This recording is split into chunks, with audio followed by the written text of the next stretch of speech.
And then they brought it at 10 on Friday night. They started off at 16 on Friday night, and by the end of Friday night, it was 10. And so then they self-formed teams to ask themselves which one of the 10 and the team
Howdy.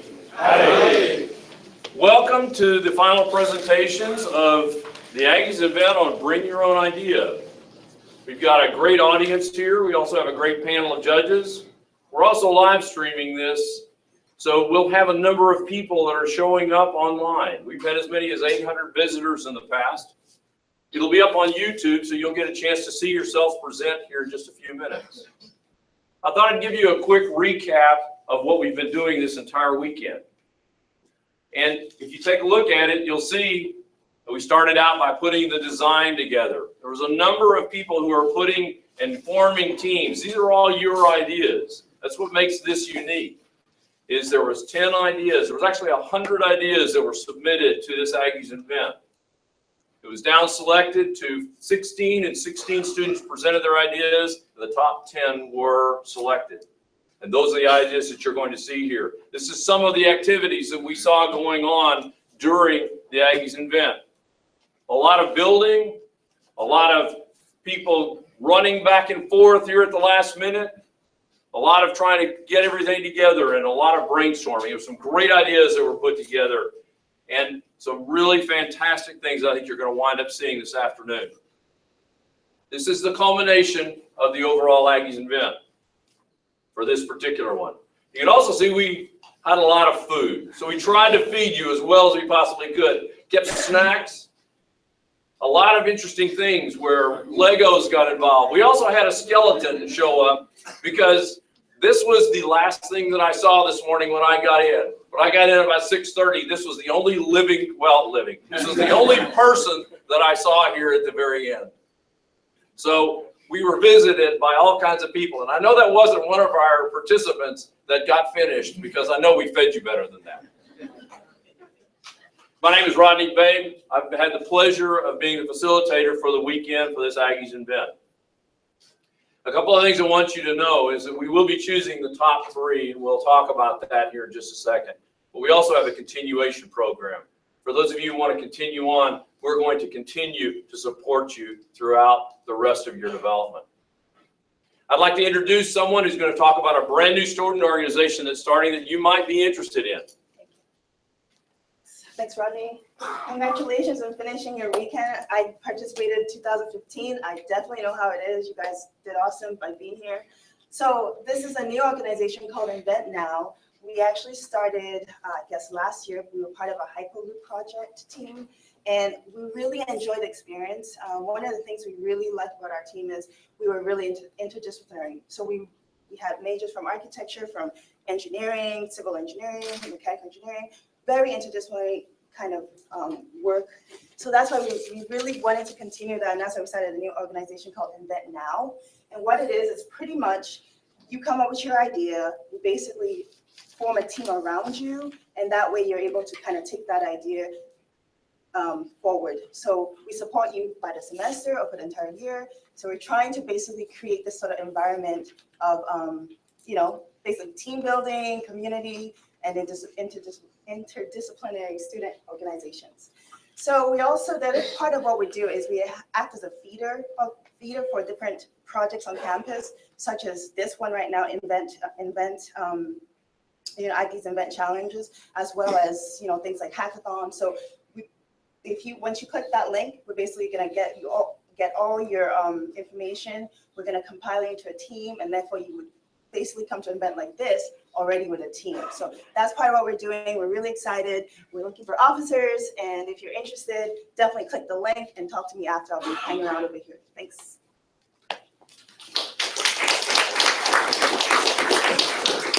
All right, presentations are 10 minutes. If you want to take a look around, you can see my big blue numbers in the back. It's going to count down to 10 minutes.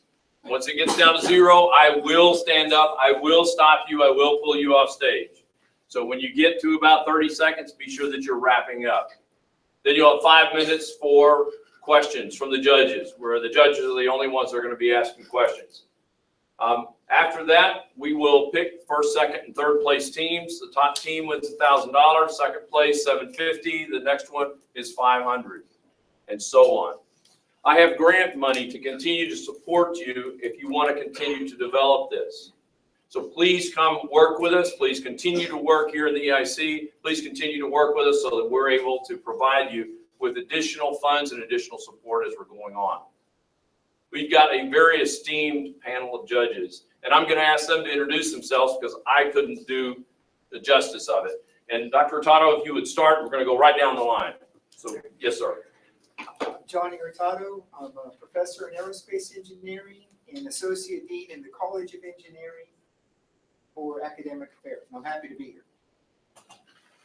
Howdy. Hi. I'm Blake Petty. I'm the director for the Center for New Ventures and Entrepreneurship. Yes, I'm over in the Mays Business School, but no, that doesn't mean that we don't want to see these fantastic ideas, because I bet that a lot of these ideas, as well as some other ones you've got bouncing around in your head, could turn into wonderful businesses. I'm here to help you do that. So congratulations on finishing the weekend. I'm happy and excited to be here and see progress. Howdy everyone, my name is Akash, and I'm a professor of practice in the Department of Computer Science and Engineering. I joined Texas A&M in 2014, and prior to that I worked at Intel for 20 years. And I'm excited to be here and glad to meet you. Howdy, I'm Saurabh Biswas. That is my previous role. Oh, sorry. That's fine. I'm presently a professor in biomedical engineering and also lead the innovation entrepreneurship for College of Engineering. So I'm always happy to talk to any one of you who has interest in food, but more than that, most importantly, I was exactly sitting where you guys are sitting now. So very proud to see what you guys all are doing and looking forward to the presentation. Thank you. Okay, let's give our round of judges a quick applause. All right, we're going to start out with the haptic aid. So let's get started. Go right ahead. Let's come on and start your presentation.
Howdy.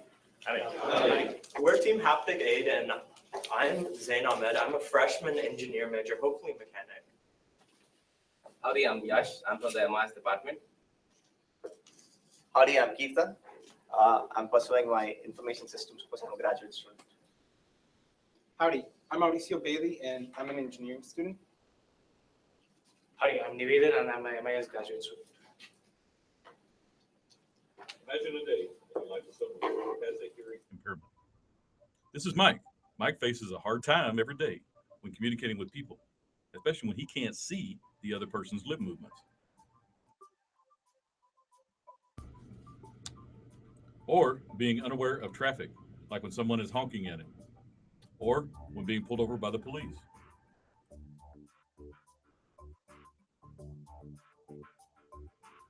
And imagine, what about an emergency? Being completely unaware of danger. Introducing Haptic Aid, a device that helps the hearing impaired identify sounds. It works by detecting ambient noise and converting it into vibrations. Now Mike can know when his mom calls out his name.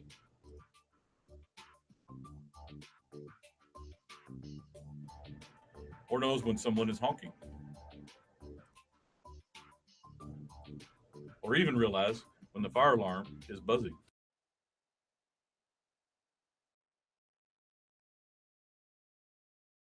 Two years back, my grandfather was diagnosed with hearing loss, and he slowly lost his ability to hear. Initially, it kind of started out funny because it was not too severe. We used to joke by talking really loudly to him whenever he's around, but then it quickly stopped being funny. He had to use a hearing aid, and he stopped using it whenever he went out. When asked why, he said that people looked at him funny, and also talked to him in a different way from they used to before. And he also mentioned it's uncomfortable. He has to change the batteries. There's a lot, and he mentioned a lot of other problems, and he stopped using it. So this is not a problem that's facing my grandfather. Over 45 million people have this problem in the age group of 45 to 65-year-old in America alone. And then an estimated 40 million people are expected to have this problem by 2025. And the cost of the hearing aids are also being a big problem, mainly because they are increasing despite the fact that the technology is improving. They state R&D cost for this reason. So why are these hearing aids so unpopular right now? The problem is the perception. People think that hearing aids are kind of inconvenient, and they are funny, and they don't want to use them on a daily time. And also there is a problem of convenience. You have to change the batteries because every single time because they are not the type of batteries that you can use your phone, that you use in your phone. You cannot recharge them due to many main technical difficulties. And then there's the cost, like about you kind of have to pay upwards of $4,000 on average for these devices. So introducing Haptic. So what we have created is an arm sleeve which converts sound to vibration that you can feel on your arms. Okay, when considering the product, we first thought of a few designs. We thought of possibly a vest or a headband, but for convenience sake, we went with the wristband, the sleeve. And there's been a previous prototype that incorporated a vest, but we figured that was a bit inconvenient and cumbersome, so we went with the sleeve.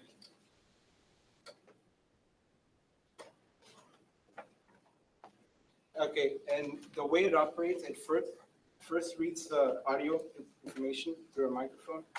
That information is sent through the microcontroller, which is then processed.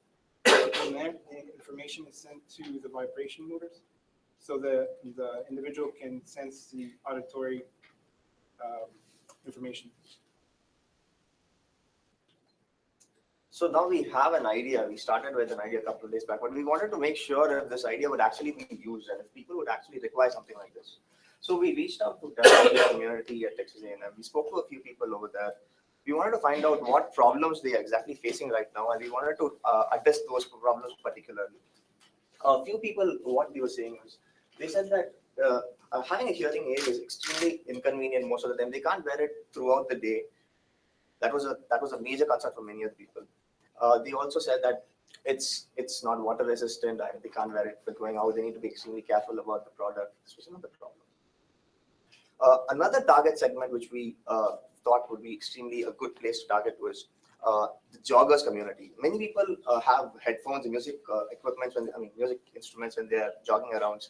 So at that time, it's a very difficult time for them to understand what is happening around them. And like keeping one headphone out or keeping one earphone unplugged makes the extreme music experience not really good. So this was another segment which we thought we should target. We asked people over there; they were also extremely interested about using a device which would convert sound around to like alert them.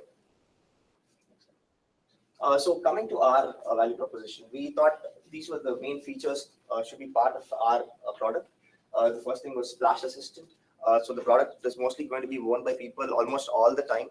So that would mean they're not going to remove it. So when they're washing hands or something like that, the product is always going to be there. So it should be splash resistant. It should be unobtrusive. It should not be something which is very gaudy. It should be a very small sleeve, which is extremely easy to wear. Kind of like a Fitbit, very easy, always being there. Then it's extremely necessary for the product to have different intensities. That is, based on the intensity of sound, the vibration should also be different. So that would alert the person using it that the sound is very high close by and they should immediately do something about it. We also thought of a few ideas which we could like incorporate in this product later on. Something where we could make sense of music. This is something which is really big, where people who can't hear can understand what music is through the way of vibration. So this is something which we are looking to target in the future. Okay, so originally we planned using Arduino for the prototype, but we switched platforms to Raspberry Pi. So what it does, it gets an input into the microphone, and then it processes it, and it puts a vibration into this sleeve we have here using haptic motors. So we can demonstrate it right now. We put an LED indicator because you may not be able to hear the sound for this now. So yeah, we had a loud protruding volume, so like a snap, a basic snap, and then it vibrated the signal. So a practical application for this would be someone's walking on the street, a car honks, they can't hear it because their music is in, or they can't hear it, and then it just shakes their hand. So this has been a crazy 48 hours. So we planned using one platform. We switched completely 180 to another platform, which is the one we have currently, Raspberry Pi. So we were we couldn't figure it out. So what we actually figured this out today. Yeah, we were originally planning to do frequencies, but we didn't have the correct time to map the frequencies and do according vibrations. But we just have a peak audio, and we just transferred it to a vibration on the sleeve. Thanks, Zane. Moving on to the cost of projections. If we split the individual component cost, it's going to be the teensy, the microphones, and the sensors that contribute to the cost. And overall, it's going to be under $50 if we are purchasing it individually. But in case we are going for bulk purchases, we can bring down the cost to about $30. Even rough estimates about manufacturing, merchandising, and marketing, that's going to add another $30. So the overall cost of bringing it to the public would be under $60. Based on our market research, we found that the hearing aid, which is currently in the market, the average cost would be about $4,500. Our haptic aid is not going to be a replacement for that, but it can be a very low cost alternative, especially in developing countries where people cannot afford $4,500. This can be a low cost alternative for them to travel safely on the road and also be aware of their surrounding noises. So the future goals that we have with this is to add in some LED or some kind of portable display on it, so that you get some kind of visual feedback along with the audio, so that it can also be used as a smartwatch if they want to, and also convert the vibration into for common phrases, so they can recognize what is being told to them. So the idea kind of came through when we thought that deaf people cannot listen to music. It's a huge problem that we may not even think about, mainly because we don't realize how much music means to us. So we hope that in the future we can develop it so that this ends up being a way for them to sense music and make them feel happy whenever they listen to it. Thank you. Any other questions? Thank you very much.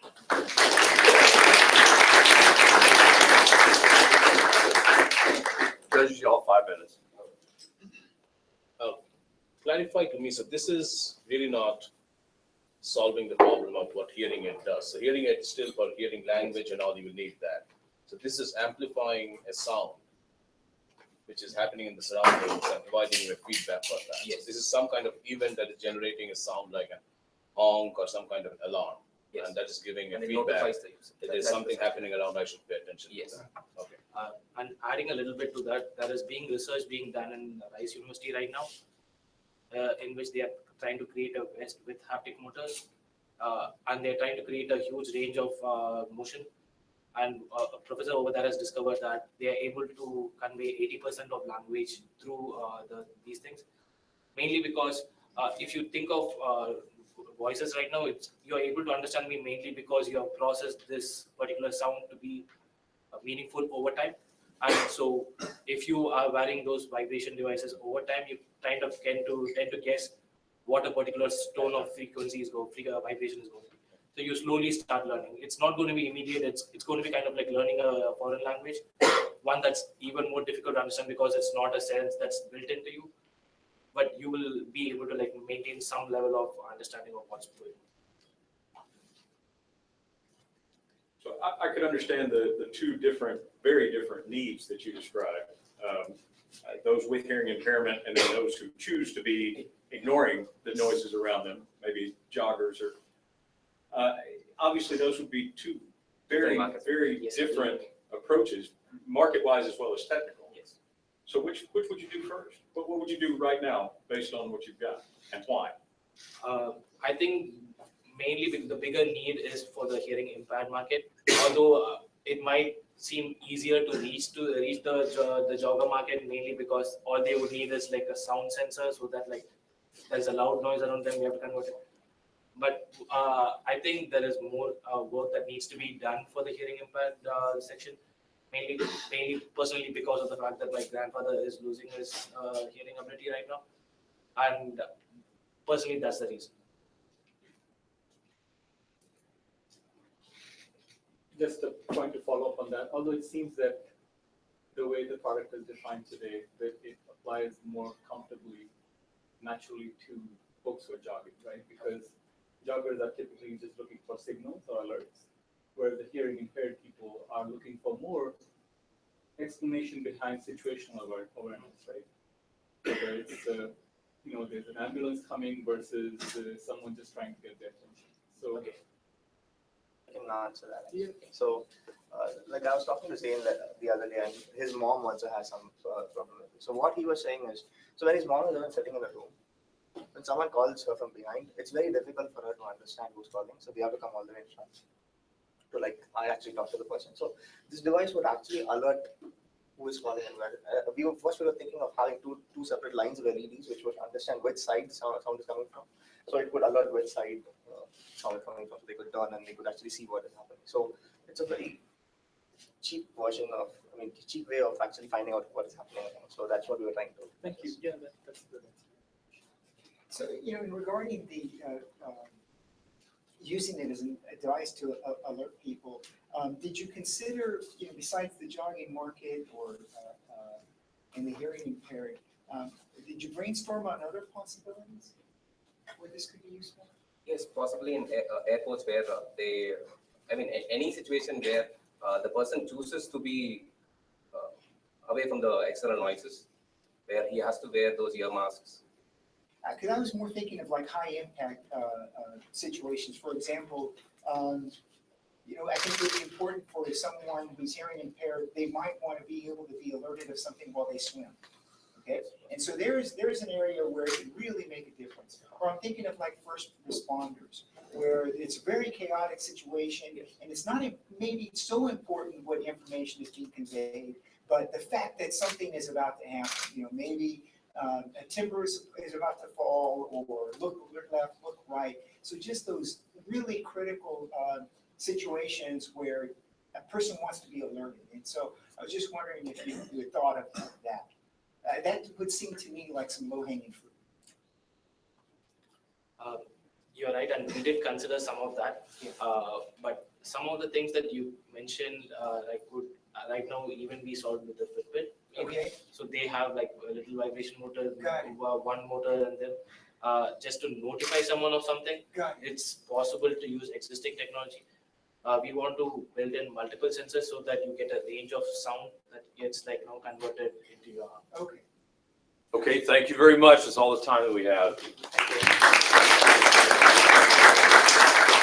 The next team is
when y'all are ready, just let us know.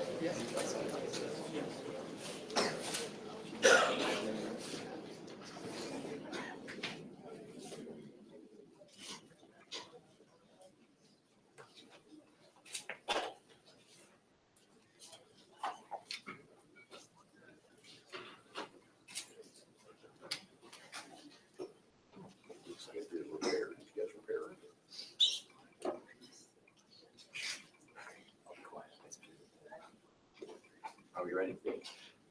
Just a second.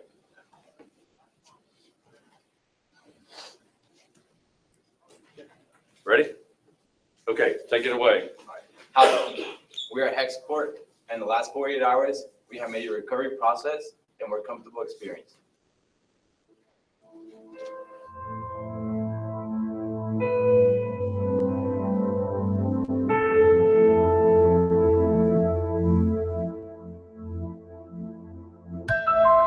We saw when you were in pain. We noticed your discomfort. And now we'd like to help you. Recovery shouldn't slow you down. Recovery should be supported. Hex Support has combined precise engineering with the finest studies of human ergonomics. Using state-of-the-art modern software, our engineers have optimized human comfort. Hex Support uses a hexagonally structured cushioning material, providing improved comfortability at reasonable levels of cost. Hex Support's crutch tip provides the best traction and control when maneuvering over any surface. When most people think of crutches, they think of themselves. When we think of crutches, we think of others. We've designed the crutch for the modern age. We shouldn't be limited by limitations, but limitless in innovations. Liberate yourself from discomfort with Hex Support.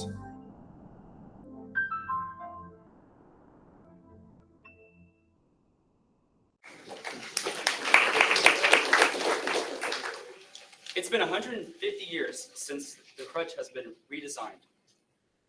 This delay in technological advancement has caused millions of patients to experience discomfort during their recovery.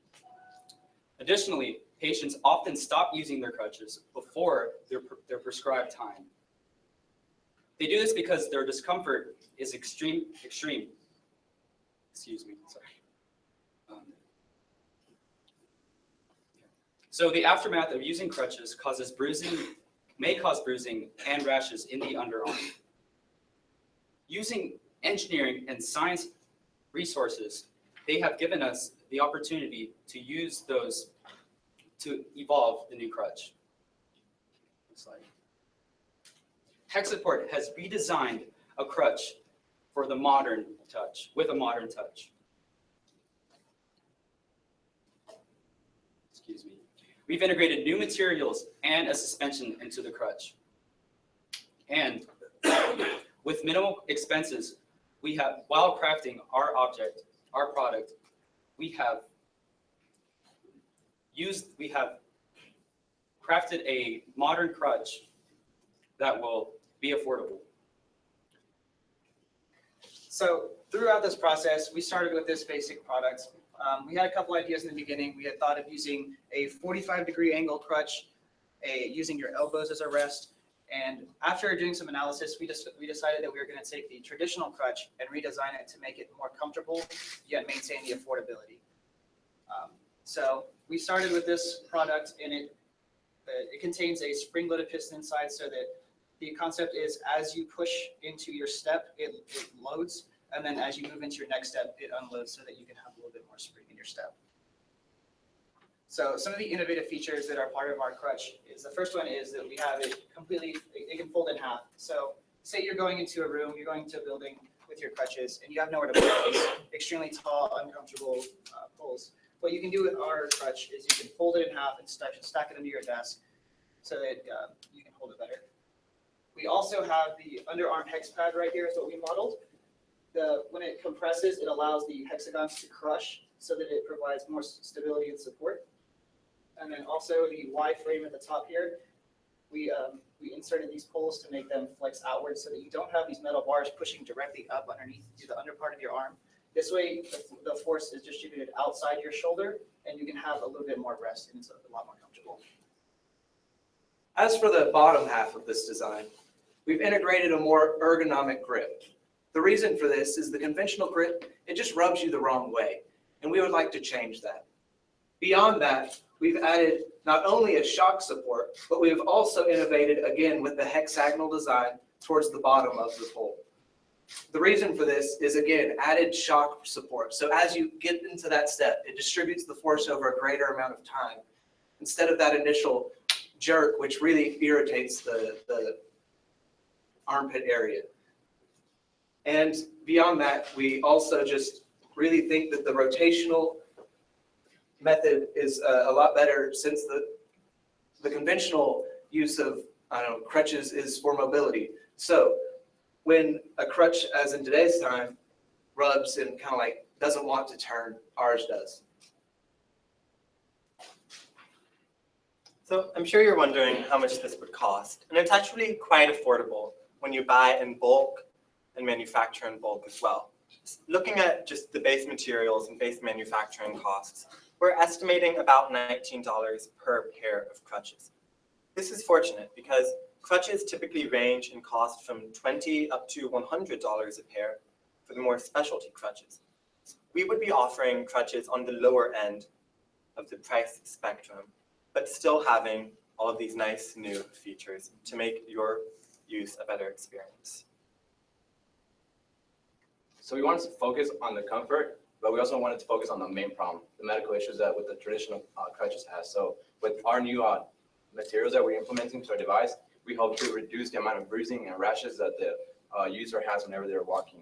Also with the suspension, throughout the crutch, they can use less energy every time they walk, so they can say yes to crutches and be able to walk farther and not get tired as much. So we believe that with our crutches, the patient will say yes to the crutches again and be able to complete their prescribed time for the injury to heal completely. Right.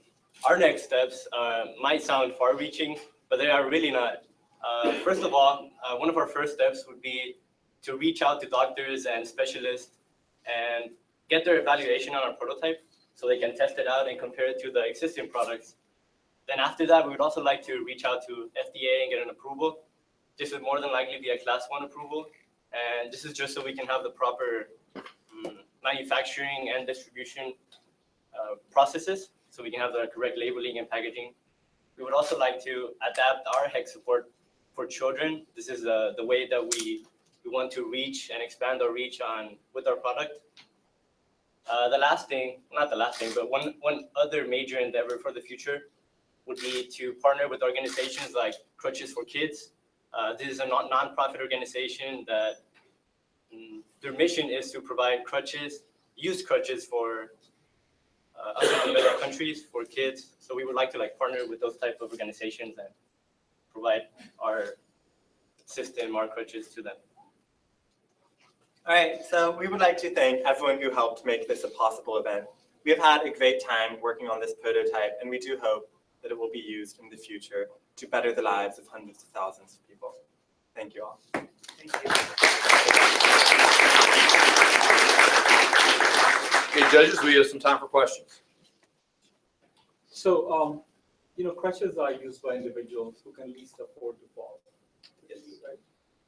So can you comment on the stability? Because when I look at the regular crutches, and you said that it's been 150 years since an innovation came about, they seem to be more or less one integral piece that would not, unless the material breaks, usually it has a very strong stability, right? This one seems like it has multiple parts. So as you think about stability and making sure that it's a robust piece that individuals can use, what are your thoughts along those directions? Definitely, on this crutch, structural integrity would be the most important part, keeping the user safe and making sure that they can use it in the same way or even better as other crutches. So I think an integral part for us would be making sure we get our prototypes machined very well so that we have that degree of accuracy where with our multiple parts, the slight wiggle won't change the overall aspect of it. And that's definitely something we'd have to check out.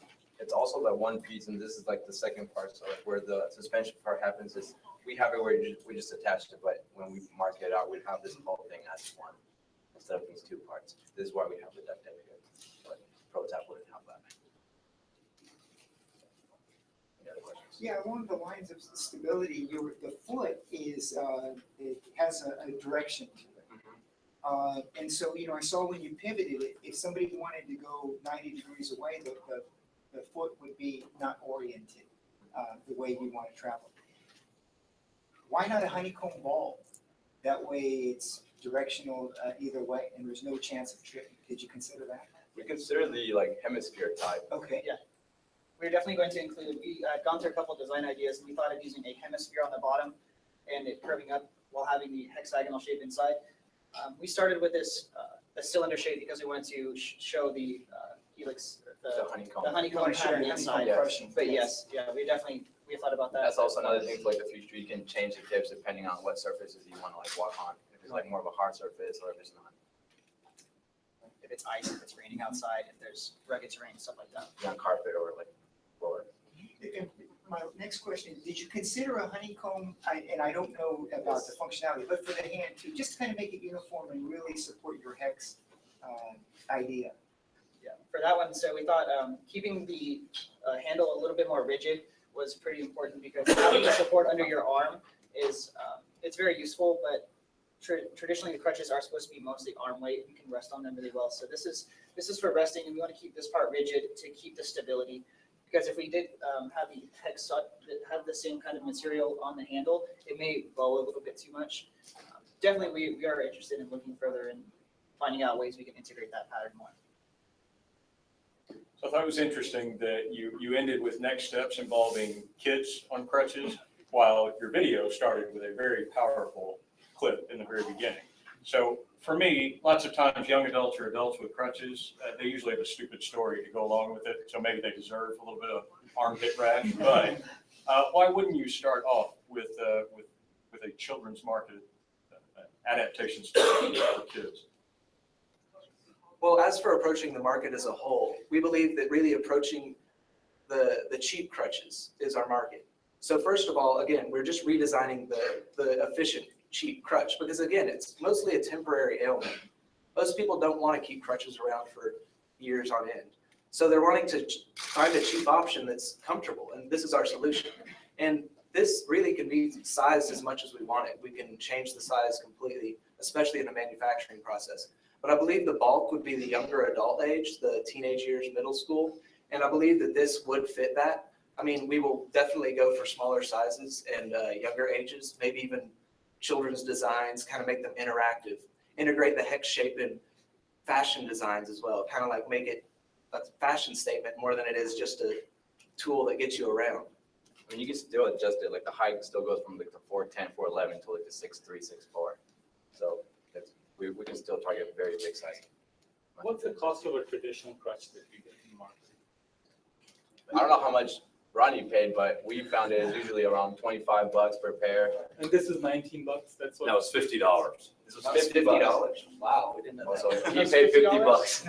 We found some on Amazon for $25. The reason I ask is because it seems like just from the video and your presentation, that comfort is just a great value for this. So just going back to Blake's point, it would seem like comfort targeted for a great cause when you're working with kids. I mean, that seems like a great place to start. Definitely. And your response was, well, we want to sell cheap, right? Yes. And so I don't know if what I've just said, what Blake said, makes you rethink that statement. Well, Christopher, would you like to talk on that? Sure. It is actually It does somewhat, yeah. You got about 10 seconds. All right. Well, we need to be cheap, and if you're looking at kids, there are not too many kids on crutches, and we would not be able to manufacture as much. And when you're manufacturing fewer of the crutches, the costs go up. Okay, thank you very much.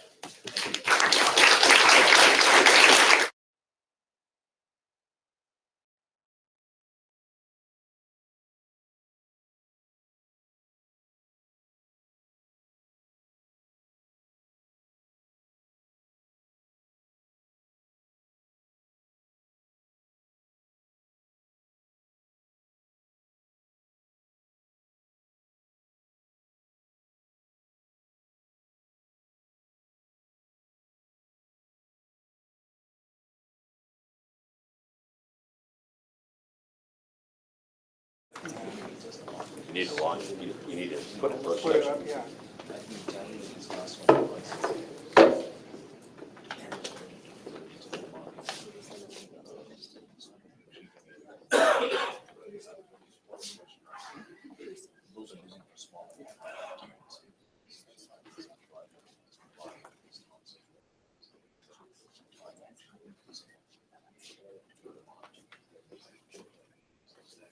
As the judges are finishing, I want to remind everyone that after the competition, please be sure you turn in everything back into the IC, and I want your prototypes as well as your beginning prototypes. You're more than welcome to come get them whenever you want to use them again, but I want to make sure that we keep them here.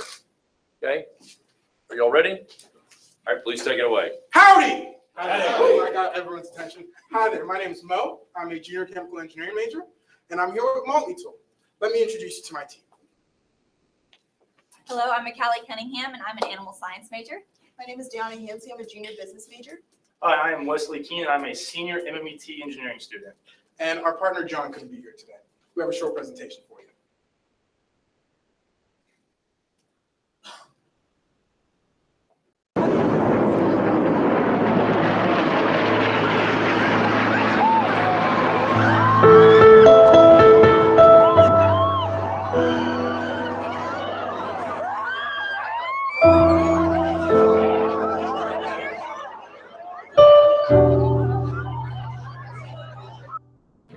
And then we saw the people jumping. We saw what we thought was debris and we realized it was people jumping.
So last week, actually, America celebrated the 15th anniversary of one of the worst days in our history. We had more than 3,000 people die, over 300 of them New York's finest and bravest.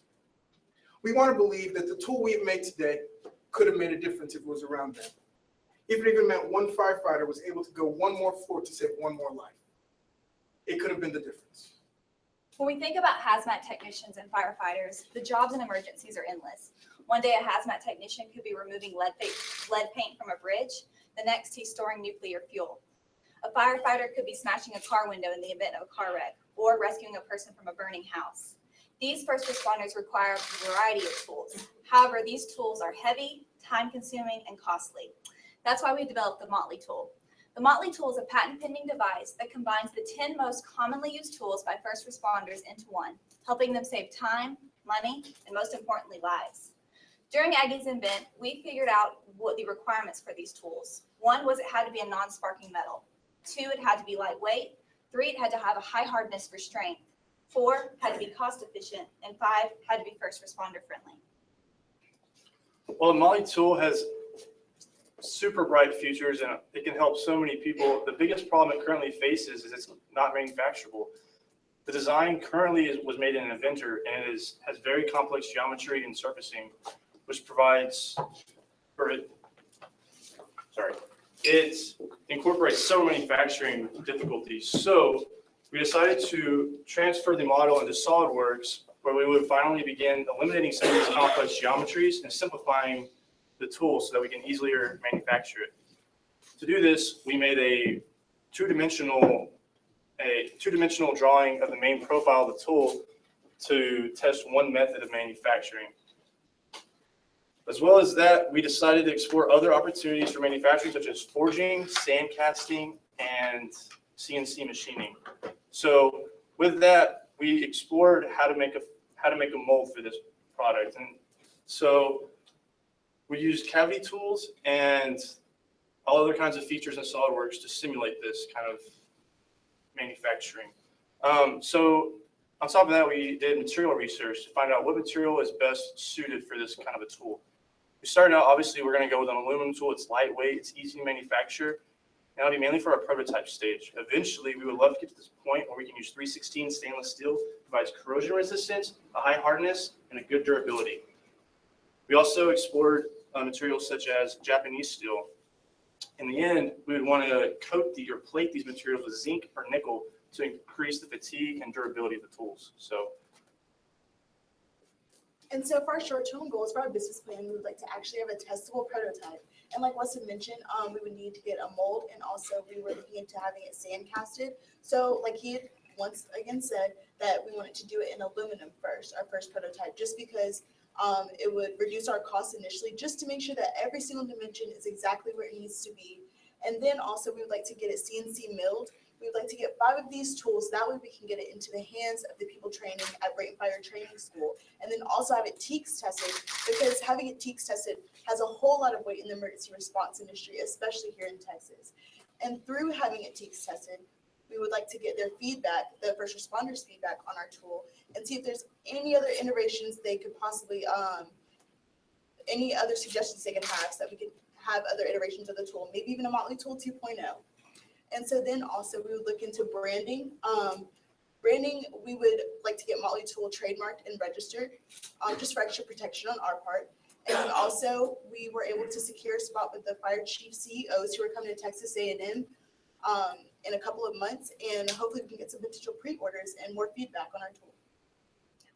And so what you see in this picture right now is the amount of fire stations in Houston. There's 123 of them. So what we would like to do is start local. We would like to sell to people in the College Station area as well as the Houston area, and then expand state and nationwide. There's 50,000 fire stations in the United States. So with a 5% market penetration, Motley Tool would have over $2 million in revenue. And then our marketing plan to get the product out there to help people see what this is, we would actually do stories on women first responders and share their story, and then also incorporate our tool within our stories so they can see what first responders do for us as well as what the tool can do for them. So that's a little bit about Motley Tool. Firstly, I'd like to say thank you to Rodney and the EIC for letting us print all these models, because that's the only way we can have something like this work, where we can feel it physically, because a computer sketch or a 3D sketch isn't going to do much in a real world situation. And at that point, I just want to say that when moments actually matter in a situation, Motley Tool makes the difference. Save the day with Motley Tool. Because Motley Tool is always the right tool. Thank you.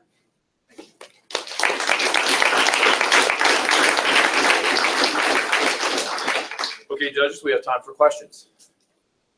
And give a sense of how many of these tools are annually sold, or who does it, who makes it, some sense of the market. so generically, most firefighters, the toolkit would cost about $1,200.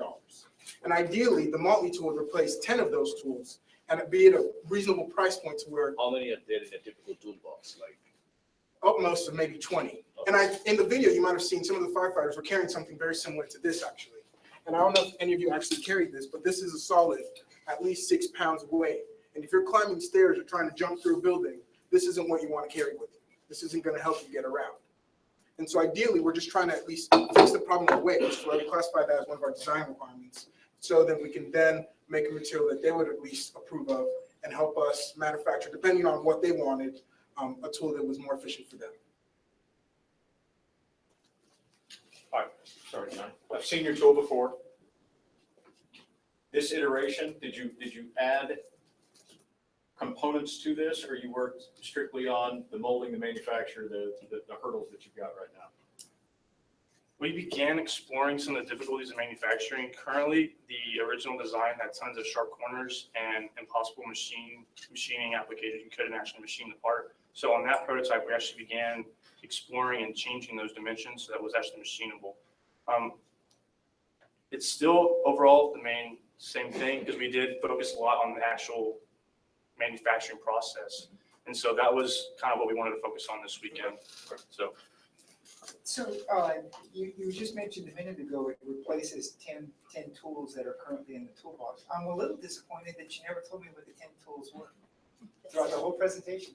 We anticipated we'd get a question, so then we could demo, because we knew Rodney would get on us in time, and we didn't want him to. What if I hadn't asked?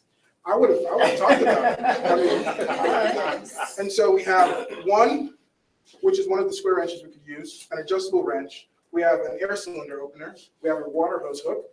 And then we have a bung wrench here, another square wrench, a hammer, and then we have a gas valve shutoff.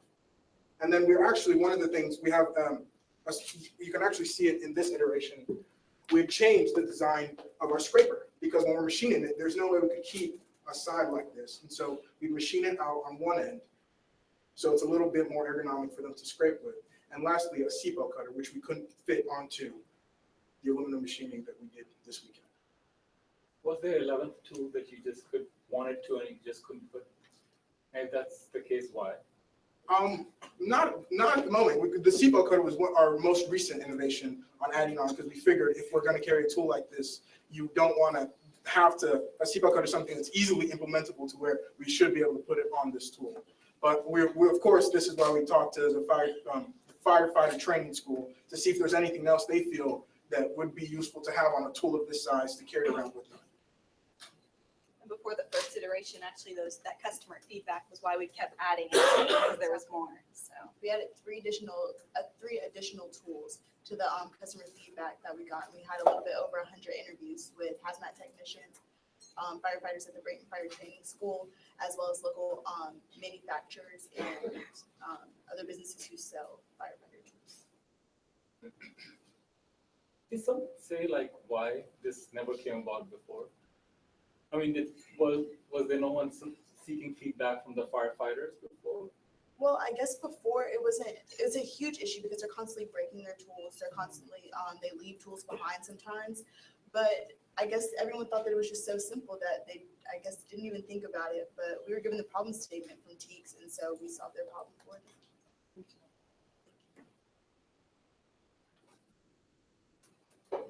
Thank you, guys. I'm curious with the form that you've got now, what could you do? What could you do next week? Is this ready to go? Funny enough, we'd actually talked with Jim about seeing 5 of those tools here in the EIC. And so that would be our first step. If we can get a fully solid worked model, and then we can get it to Jim and he can start working on that here in the EIC. And we could then move on from there to get the tools over to the firefighters. And he said we could start that at the beginning of this coming week. So. Okay, thank you all very much.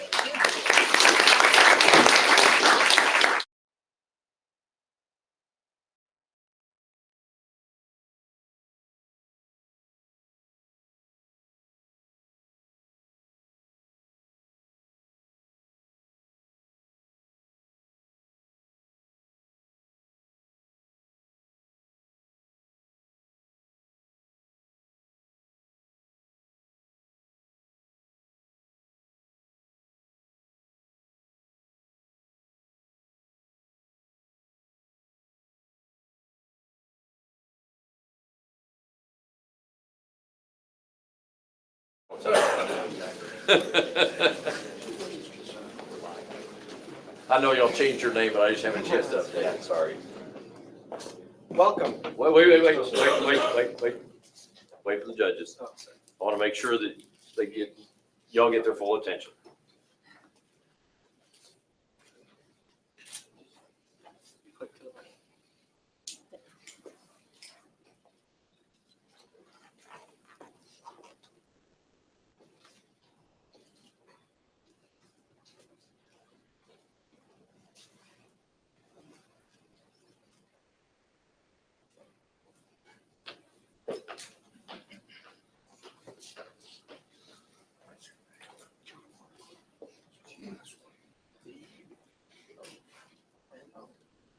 All right, y'all ready? Yep. Okay. All right, now you can take it away. Welcome. My name is John Bondecore. I'm a Master's of Science in Electrical Engineering. I'm Yun Chen. I'm from the Material Science and Engineering Department. I'm the graduate student. Howdy, I'm Steve Niziano. I'm a freshman business major. Hi, I'm Hansi Chlo, and I'm a junior in electrical engineering. Hi, I'm Cassidy Shaver, and I'm a junior in electrical engineering. And our product is the 360V.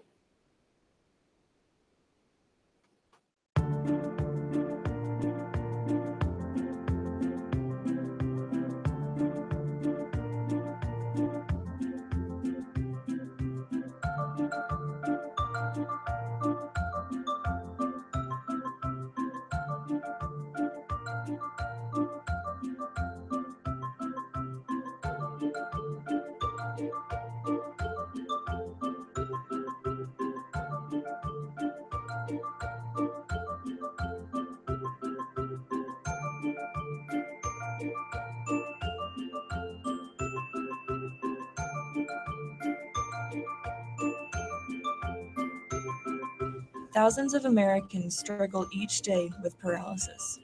Frequent trips to the physical therapist are a part of their daily lives. Our goal is to provide paralysis patients with increased independence, giving them the ability to perform their physical therapy from home. XTV mimics the basic motions the physical therapist performs. This will limit the trips to the physical therapist and decrease recovery time. With our product, they get to spend more time doing the things they love.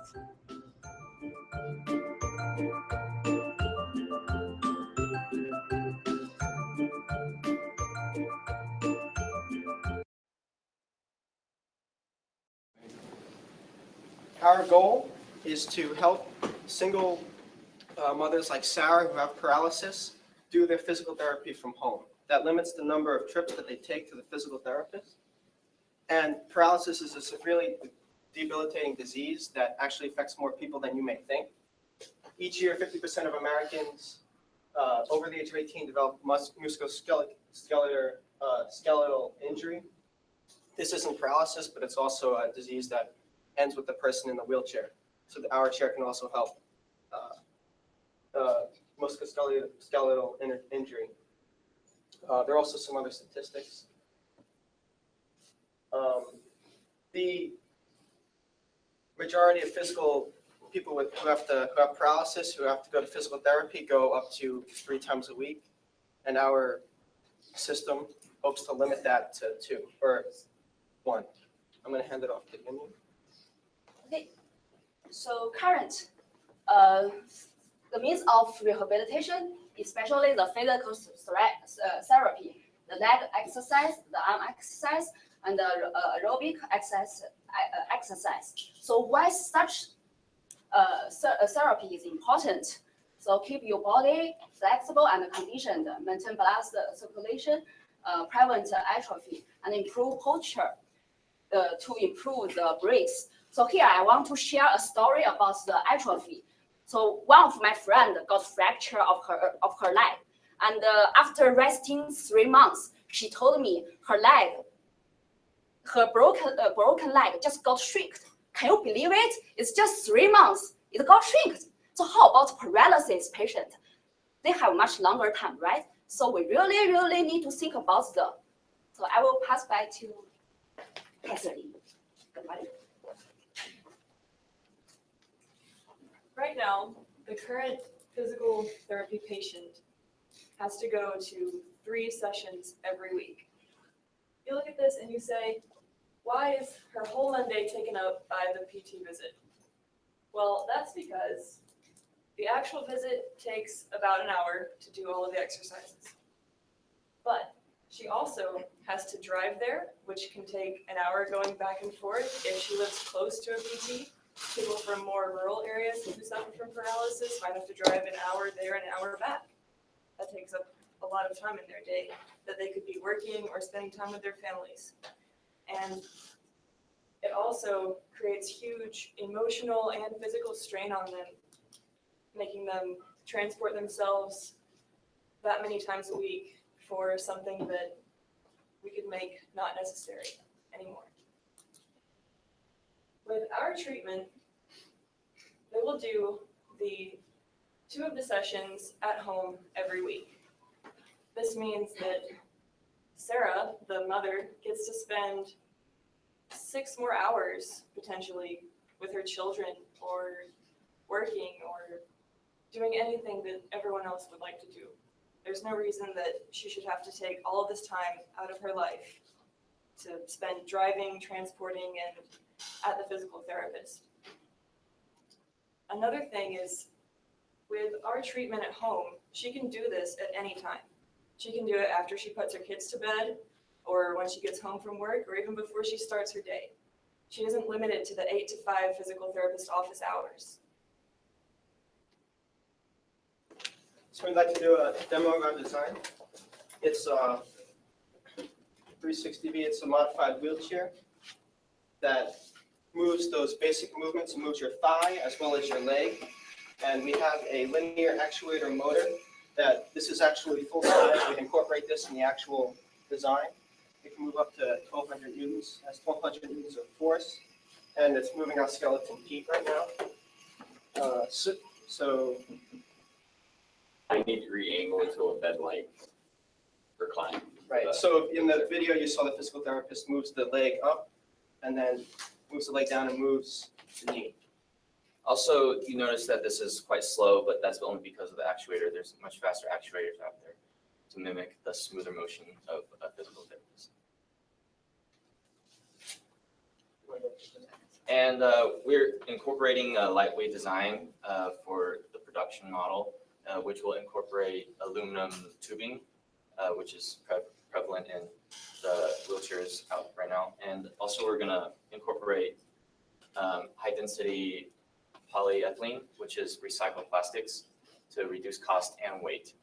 Our design changed a lot over the course of the 48 hours that we were here. We were planning on using stepper motors, but as we found out last night, they did not offer enough torque to even move the plastic. So we've switched to actuators, and we found that linear actuators are significantly cheaper. They cost around $100 for 350 pounds of force upwards, which is more than sufficient to move limbs. Also, we're going to have a rechargeable battery.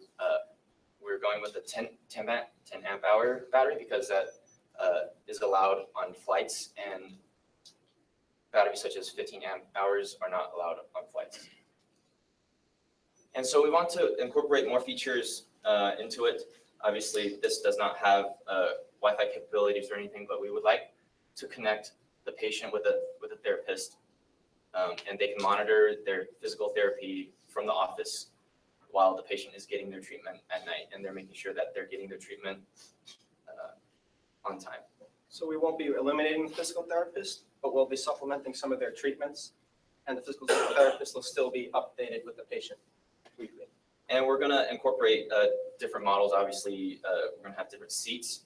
There's going to be the economy seats that are just regular. There's going to be liquid pumped seats, which will get rid of bed sores, which is a huge problem in paralysis patients, and also just regular gel seats for comfort.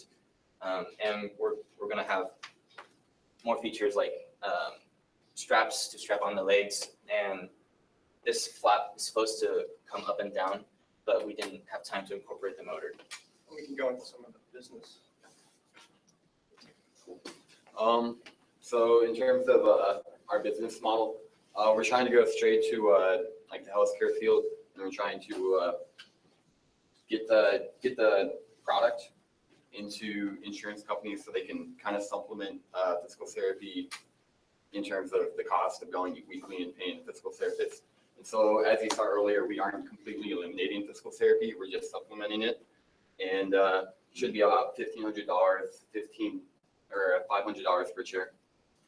And we're targeting hospital or medical rental companies because some people don't have injuries that keep them in a wheelchair for long term and short term, so they can rent the wheelchair out from them and return it when their injury is complete.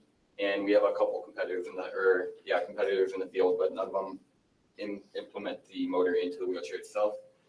In our next steps, we're going to get a provisional patent so we can get the item itself locked under our protection, as well as fundraising and potentially getting into a crowdsource. Okay, thank you very much. Judges, we now have time for a few questions.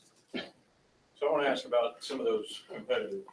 You said they don't incorporate the motor. No, so it's like if you go to the gym and you see the bicycle, well, they wheel up the wheelchair up into the bicycle, or they have to assist them up out of their physical wheelchair into another seat in bicycle from there with their legs strapped in. But that involves a second source of help, and this should be completely independent to the patient. And so those chairs, even though they're therapy chairs, it's more exercise, positive exertion from the patient. And some of those, This is designed for passive stretching and things like that. So why the wheels? the person can also, it's mobile, so they can sit, it's supposed to be their wheelchair, so they'll use it as a wheelchair and also be their physical therapy. It will just be stored in the undercarriage, so throughout the day, it's as if you don't have the motor down there, but when you do need to stretch and reincorporate your muscles from experiencing atrophy, you can do it in your free time. That way, they don't have to pay for their wheelchair and their exercise device. Wheelchairs can cost between $100 to $300 usually, depending on what type you get. And there's actually a lot of big things because a wheelchair is considered a prescription device. And that's difficult for them to get, and then the machine at home would be even more difficult to get. So by combining them into one product, we make it much easier on the patient, much more convenient, and a lot more cost effective for them and the insurance companies. So just to be contrarian, if I don't require a wheelchair, if I have limited mobility and I can get around, do I still need these therapies, the stretching and the paralysis-like therapies? Would that still be of use to me even if I don't own a Yes, wheelchair? because it promotes blood flow, full-blown workout like most people who are physically capable of doing. It's more of a passive movement, and so you can do it while watching TV, doing laundry, at a counter or whatnot. And it's all about doing what you need to do at physical therapy without ever having to completely devote your day to it. But we are targeting people that need wheelchairs and paralyzed patients. This is a common shift happening in medicine where a lot of these therapies are shifting to home. Did you think of one angle from the standpoint of existing wheelchair companies? This is a big market and it's a complicated market, a lot of patents out there. Is one of the ways to think through is can design systems which could be fitted with the existing wheelchairs, because that gives you a lot of strength in terms of not only bringing a product to market at the same point, working out a lot of the patented issue, but just having a patent with your own idea is not going to get you to a wheelchair where you can just retrofit it. So this is something to think about. Can you just design a system which fits with an existing wheelchair, or some novel wheelchair company who would like to incorporate that? You could be in the market much faster than completely building a new wheelchair system. You have to go through a lot of complicated process through that. So just a suggestion to When we first thought of our design, we thought of incorporating maybe a cycle to an existing wheelchair where you go up to it and it clicks on to the wheelchair and you can cycle.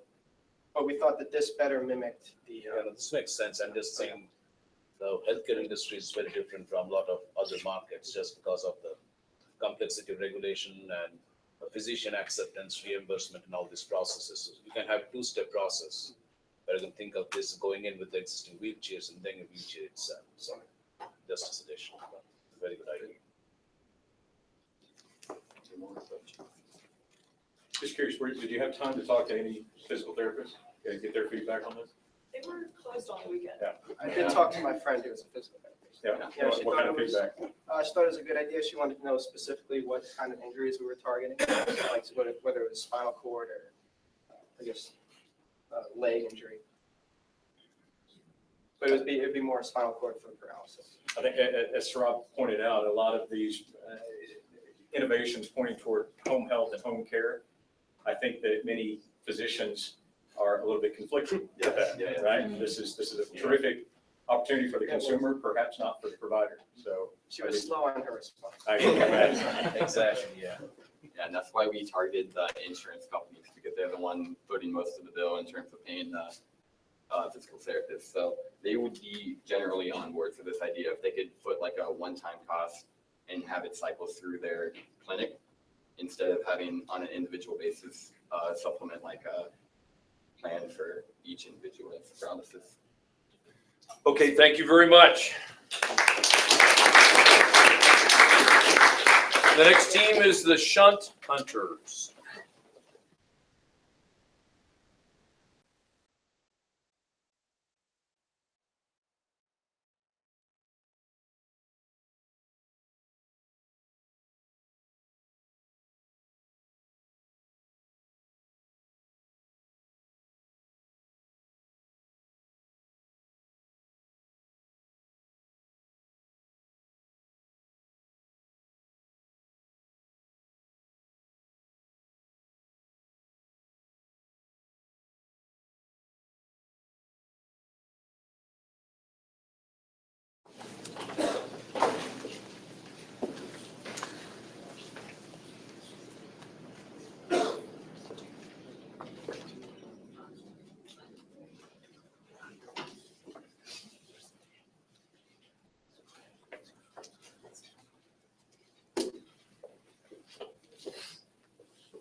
shunt hunters. Hydrocephalus, when you have increased fluid buildup in the brain. You have 4 fluid spaces in the brain. Your brain makes about half a liter of fluid. And if you have overproduction of fluid or under drainage of the fluid, then that fluid builds up and puts pressure on the brain. And that's what we call hydrocephalus.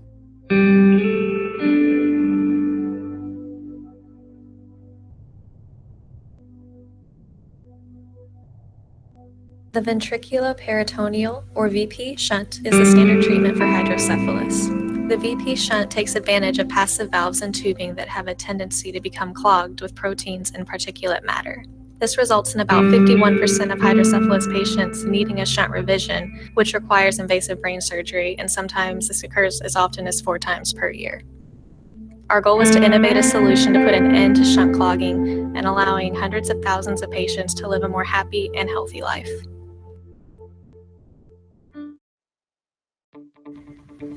The tubing is fed up the device until it is just outside the opening near the brain. The doctor releases the clamp and the filter expands, allowing cerebrospinal fluid to enter.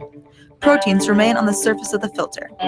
After a sensor in the device detects low flow, the patient is notified and the doctor removes the filter to be replaced again by a new one.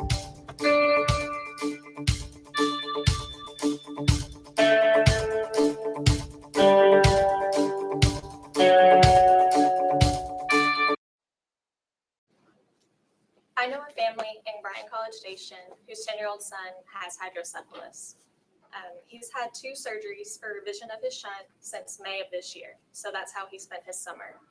I've seen the emotional and financial toll it's taken on his family, and we set out to find a solution for him. Very similar to what he had, this is the shunt. You can see in the picture, not pictured here, but on this photo behind me, there's a proximal catheter that feeds into your brain, a valve, and then that connects to the distal catheter, which empties into your peritoneal cavity in your abdomen. It's draining cerebrospinal fluid from your brain down near your abdomen where it can naturally be exited through your body. The problem with current devices on the market, when your cerebrospinal fluid builds up, it is because there's protein blockage near the valve or in the proximal part of the catheter. So we set out to help the 200,000 people who suffer from hydrocephalus in the United States. Okay, so when we started this design process, we mapped out some engineering requirements. First of all, this device had to be safe and effective, especially as a medical device that would have to be approved as a Class 3 medical device with the FDA. It had to be user-friendly and fail-safe, so if something did go wrong with the device, we could guarantee that no harm would come to the patient, as well as economically feasible and easy, with an easy path to market. So this final design was nothing like what we started with. We actually started with a much more complex design of having a piezoelectric transducer implanted into the brain, into the same spot where the tubing would come in from the shunt, and which would convert a pressure signal into an electrical signal, which a microcontroller implanted subcutaneously would use to drive an active pump to drain the fluid out of the brain. Turns out this is actually a very dangerous practice to send electric current through the brain, even with a shielded wire. So we decided to not do that. The next thing that we looked at was gold plating the tip of the tubing. What this would do is keep cells from growing on the end of the tube, which is what we originally thought the blockage was coming from.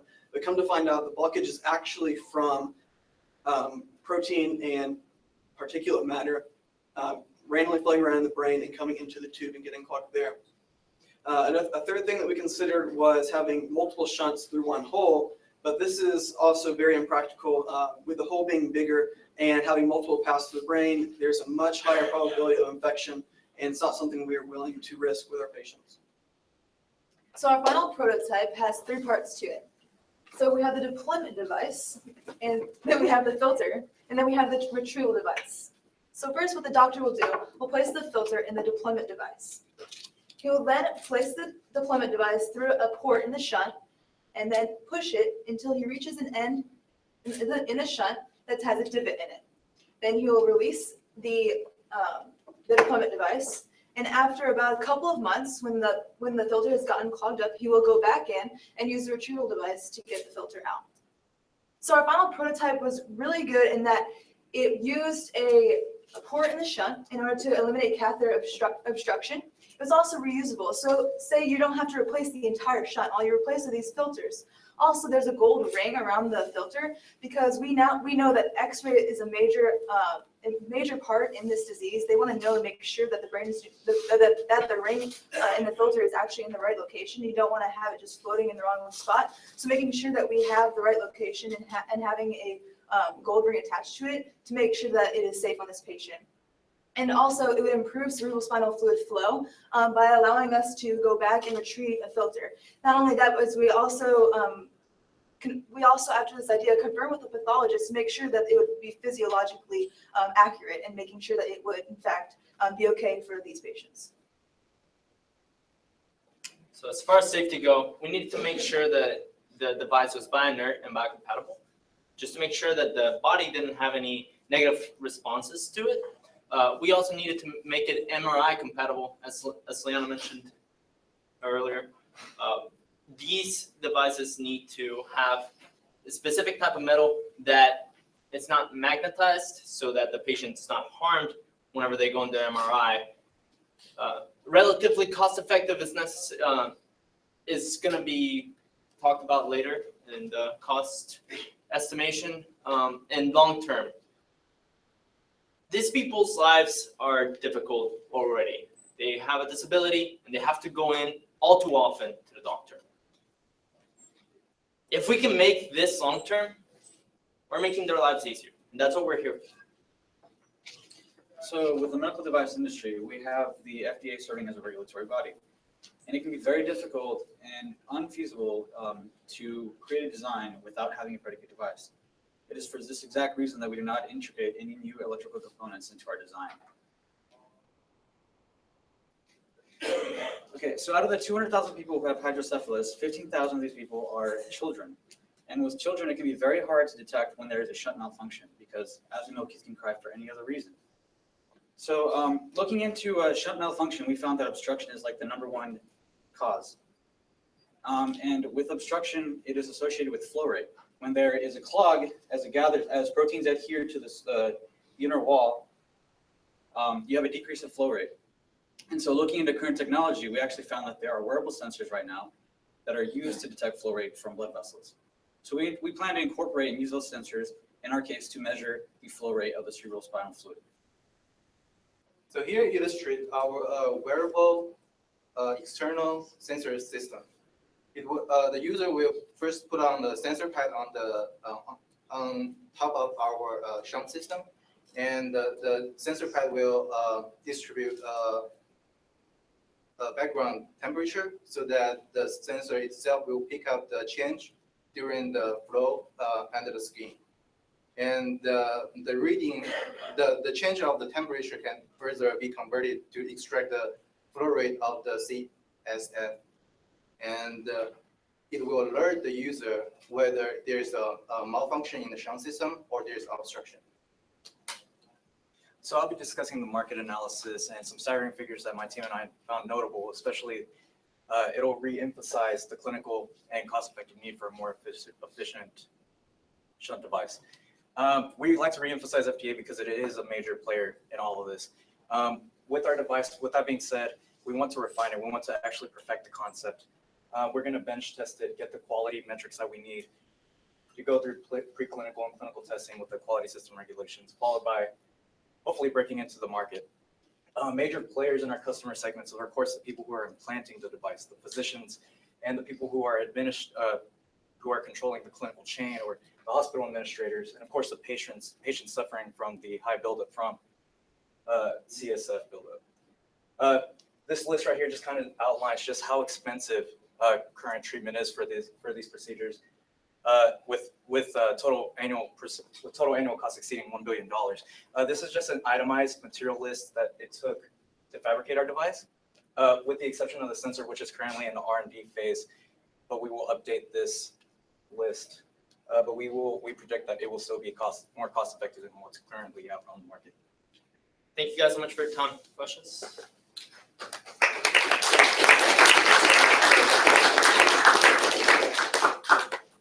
What's the intellectual property on this? Like IPs from you guys or came from somewhere else? For our own idea. Yeah, for this one. So basically, using other technologies that are already out there, we kind of just created an idea.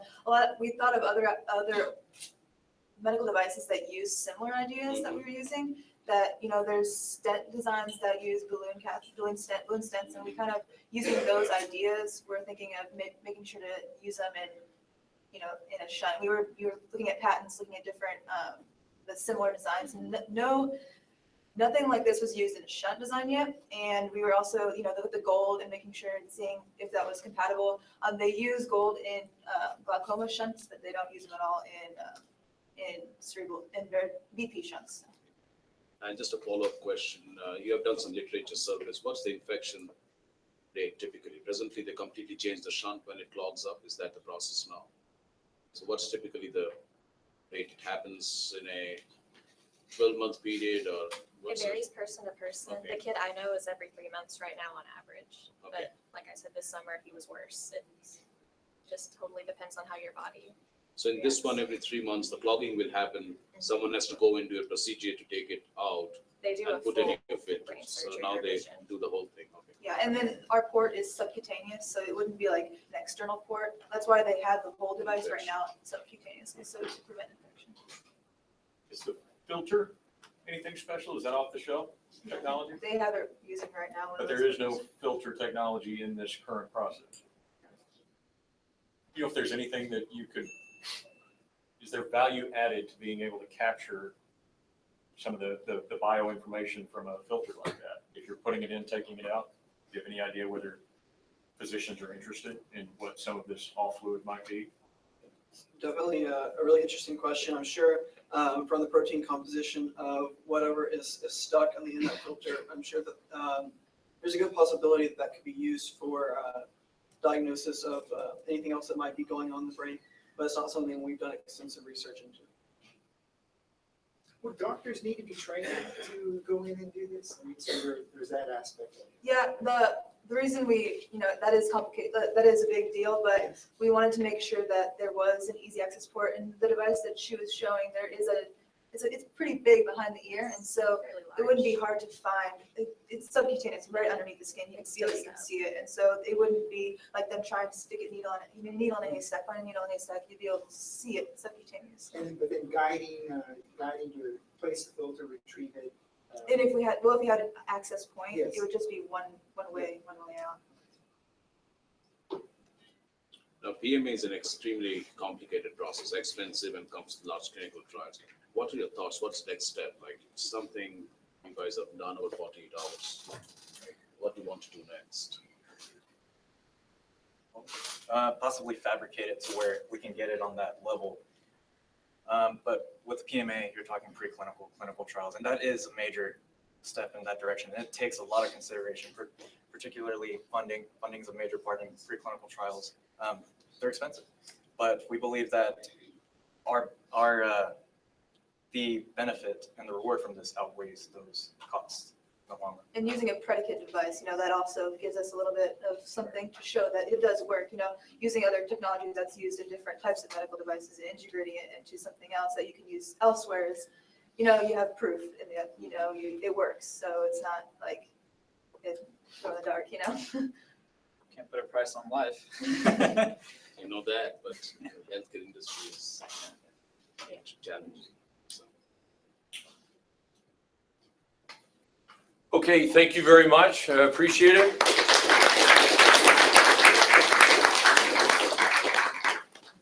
It's now 4:25, I think. It's 4:27. So we're going to take a 5-minute break. We'll be back here in 5 minutes. Thank you very much.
And we're going to hear the next 5 teams.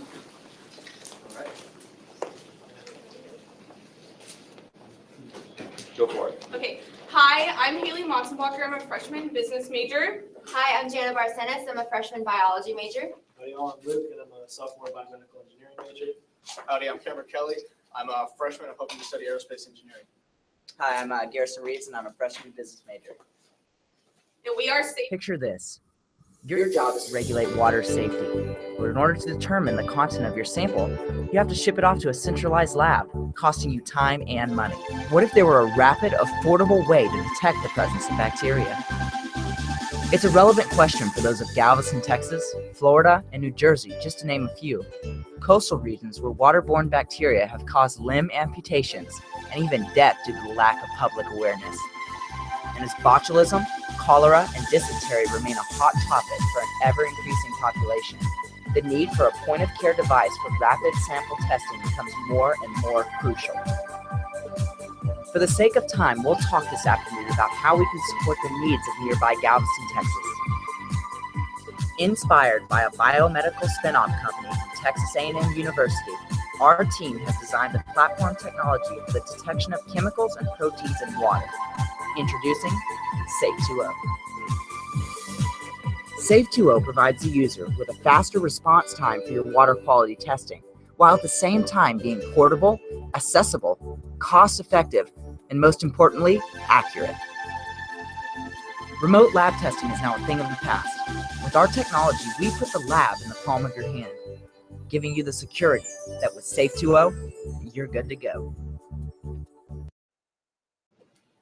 Okay, as we can tell from the video, water contamination is a global issue, especially with bacterial outbreaks on the rise. One of the ones that we examined today that we looked at previously was Vibrio vulnificus, which is a more common one that was shown just this past year in Galveston, Texas.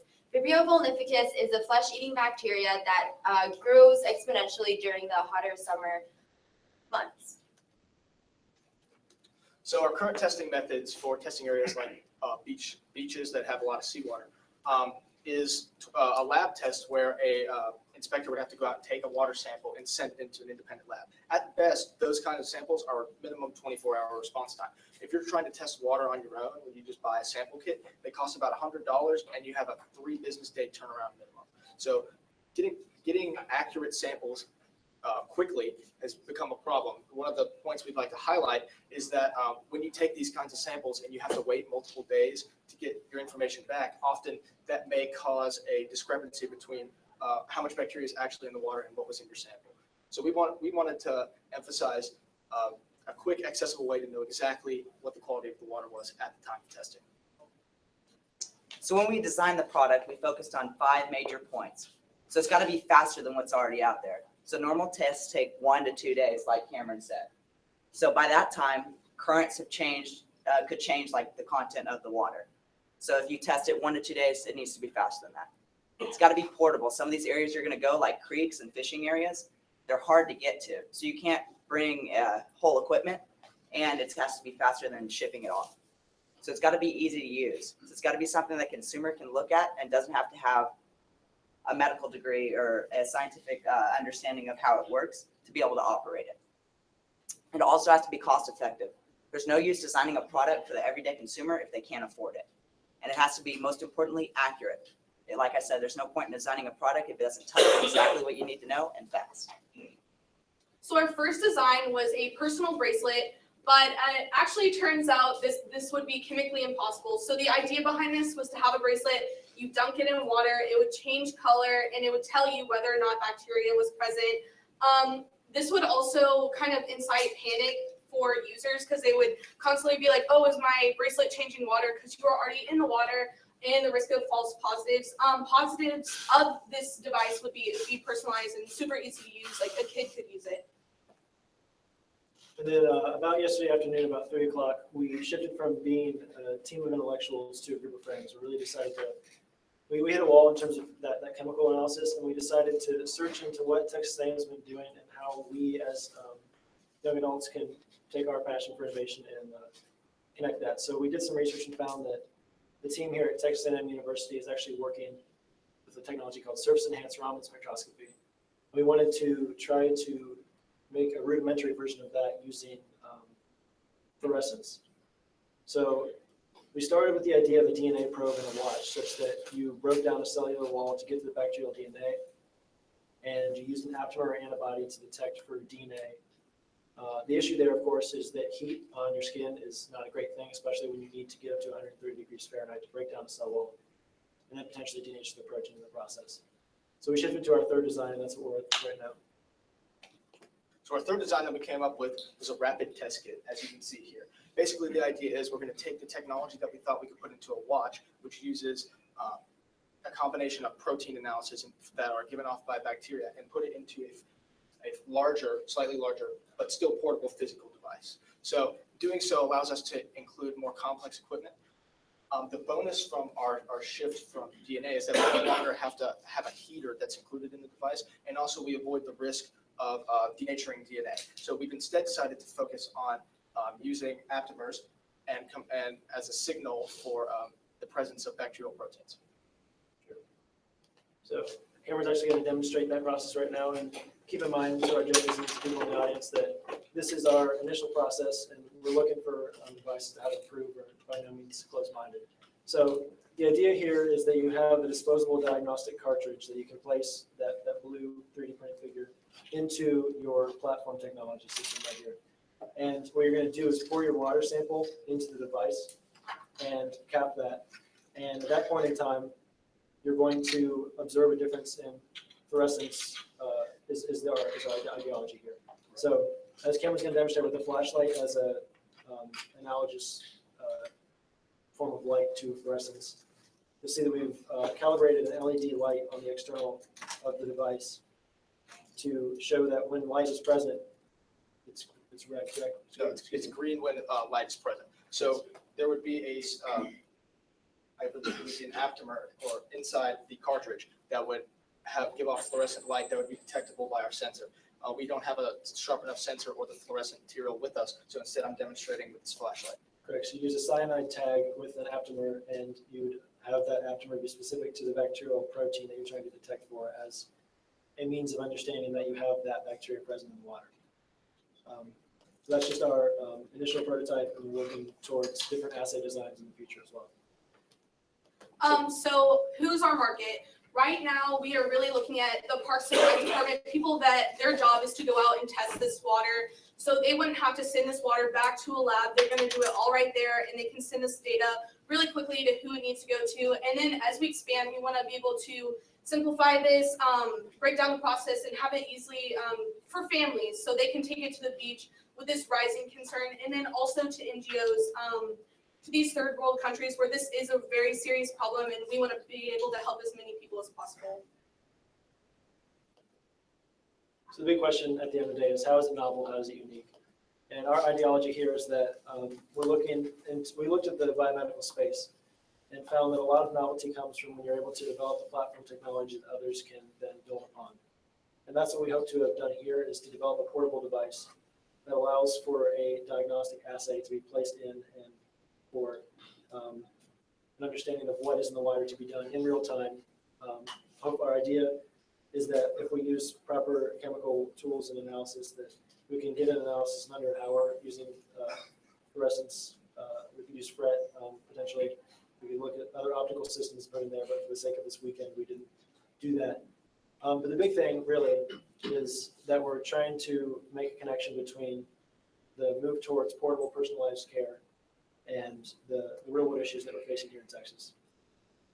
So with that, we'd be glad to take any questions from you all. Actually, before we go to questions, I just want to highlight something that we missed a little bit earlier. So when the cartridge would be in the presence of fluorescent light, right now it's tuned to the light that we have in our surroundings, but obviously we have a more refined sensor. But when it experiences the absence of light, which would indicate that the proteins had bonded with aptamers, then the absence of light would then be indicated by the machine with a red light. Is what you see there. Yeah. So that kind of explains better. So just coming from the perspective of a user of this device, it'd be simple enough as looking at, if it's green, you've still got that fluorescence, which indicates that there's a lack of bacteria, which is a good thing. And then when the bacteria bonded with the aptamers, or the proteins rather, you would see this red light that would indicate a lack of fluorescence. Fluorescence quenching. And that'll be displayed on an LED screen on the official model. Thank you. Okay. Thank you. Time for questions. So is it fair to say that affordable, quick testing with good enough accuracy is the value proposition? That's our value proposition, yes. So along these lines, then, are there products already out there, or is this completely new kind of? For bacteria, we're unable to locate any like dipstick tests that you would normally have for chemicals. There are lab tests available for consumer use, but like I said, they cost about $100. For example, the E. coli test, it's about $100, and it's got a turnaround time minimum 3 business days from whenever the lab you send it off to receives it.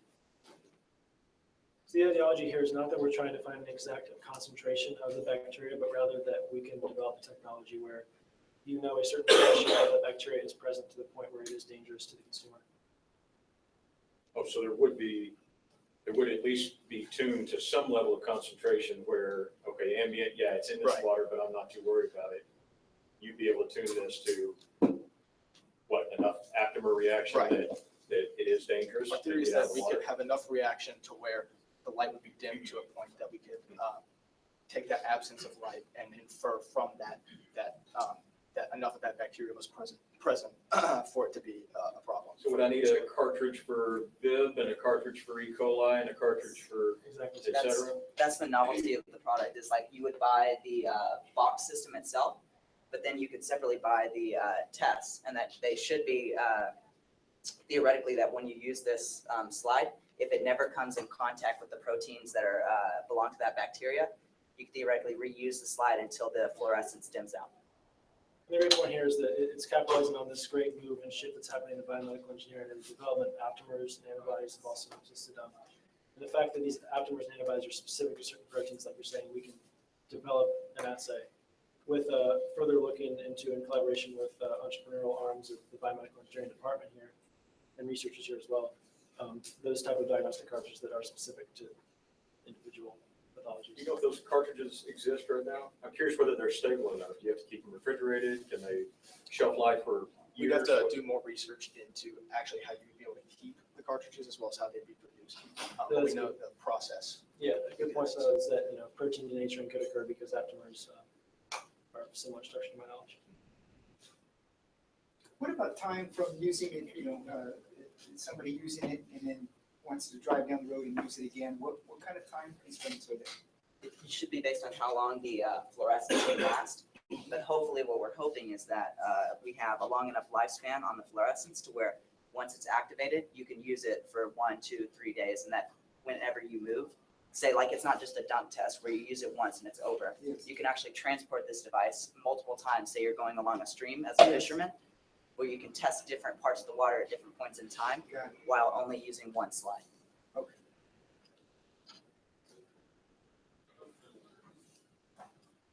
Any more questions? Who do you think will be the first adapter of this technology?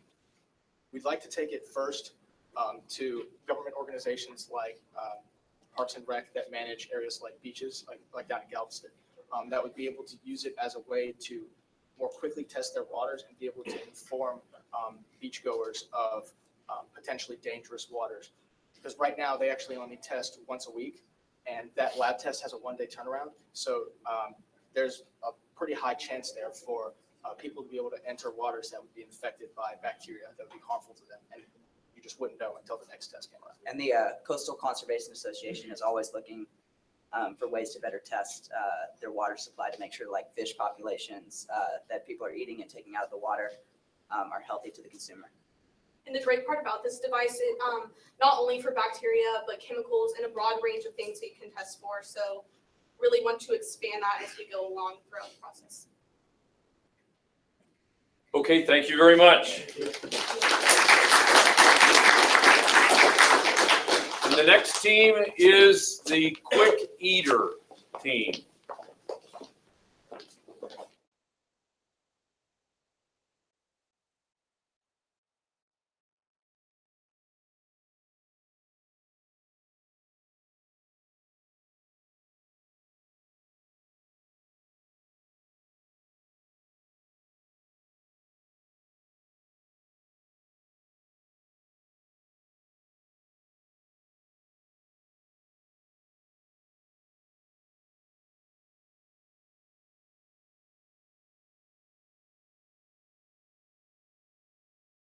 second to complete there.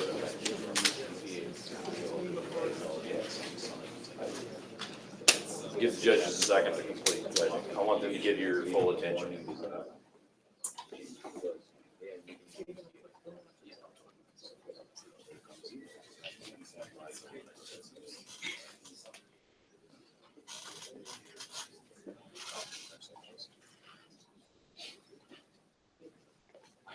Do it again.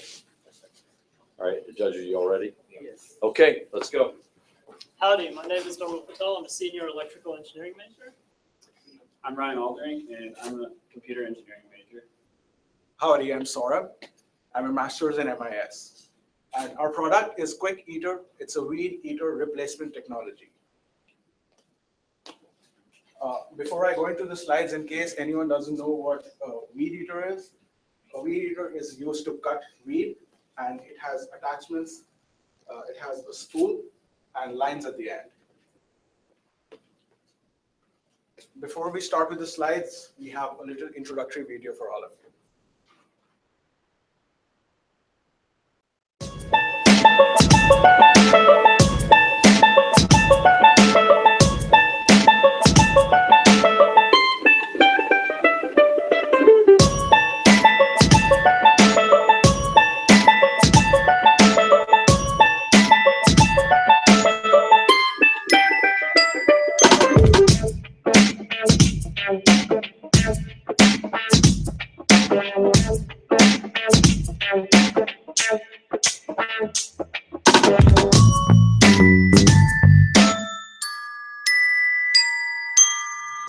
Let me show you how it's done.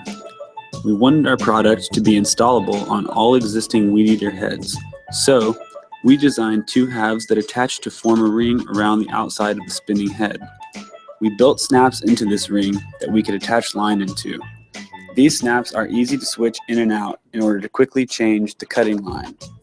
By looping the string through the snaps, we made the head of the machine more energy efficient, gaining more RPMs for the same power output over the original setup. If you don't believe how easy it is, just try it.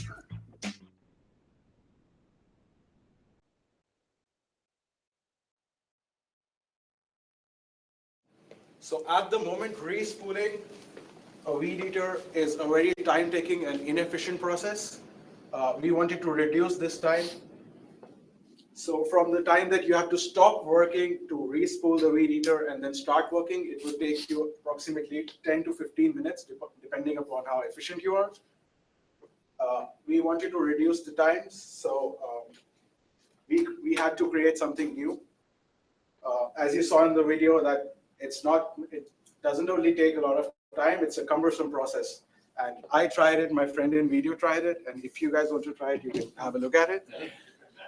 It is very frustrating. So what we did is we made an attachment which goes on top of a weed eater, and we can put plugs inside it, and it takes like a couple of seconds to do it. So the whole process was made very simple. We had a few design requirements while we were prototyping it. The main two things were that it has to be easy to install and easy to reload. What easy to install means that the attachment has to be quick to install. And then we can remove these clips that the attachment has, and that is reloading. It has to be more durable than what it is right now, because you don't want to change the lines every minute or like in every 10 minutes. The size of the attachment should fit all the weed eaters that are there in the market, or at least the major brands. And the product has to be, of course, marketable, so the cost should be appropriate. Now, to explain how we went through it, I will invite my friend Nirmal on stage. So initially, we thought of having an exchangeable spool that you could just pop in and pop out. The problem with that is every weed eater brand has their own internal design. So you can't universalize this process. That goes against one of our design requirements. So we had to stop and do some brainstorming. We thought of a ceiling fan and the design of a ceiling fan, and that would help us in our goals. This is the initial model of that here. So once we had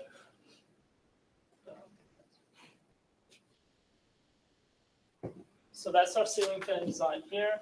We took that design and we made a 3D version of it using 3D printing. This is the actual attachment, and we decided to attach it on the outside rather than on the inside to avoid that same problem of having hardware issues. On the outside, you can string it around because they're almost all round, so it's easier to attach. This is the actual attachment inside rather than going into the side. Okay, so this is the 3D printed prototype that we ended up with. As you can see, let me take it off real quick. It's got two identical halves so that it can fit different sizes. It can, expand up to, we've got 3/4 inch in there, so up to about 1/2 inch. And these halves are identical, so that saves in the manufacturing process and also installation process. It takes away room for error. And then these pieces right here, they slide in and out very easily. So if the line breaks and you need to put a new line on, then you just take another one of these and pop it in there, turning a 10-minute process into about a 20-second process. We actually ran a test on this on a real weed eater, and the test results were very positive. It actually ran on not full speed, but a speed that a user would actually run the machine on. It ran for about 7 or 8 seconds before the 3D printed model, the color exploded. And that's actually stronger than what we expected using this plastic here and the materials we had available. And so it was very, very positive, looking forward to what it could become. If we were going to take this to the market, the exact product that we would have is we would have the 2 collar pieces and then the separate line loops that would go into there.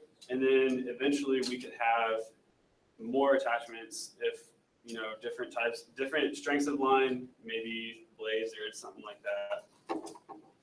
And obviously it would need additional work. In order to be market ready, we would need to incorporate a more sturdy material into the design of it so that it doesn't break, obviously. We were thinking probably some kind of a metal, but we're not sure. We would need to do testing to see what we would actually end up using. And that's why we don't have a specific cost analysis right now, because we're not sure what materials we would use. And additionally, we would take these lengths of string and try to manufacture a string with a denser edge on the outside so that the string would last longer when you're actually using it. It wouldn't snap as easily as they do right now. And this would be something that's patentable. There's nothing like it out there. There's patents that have to do with how the line feeds, which this obviously does not have, and how the motor attaches into the head. But this attaches to the outside of any head that exists already. So it doesn't copy any aspects of a weed eater design.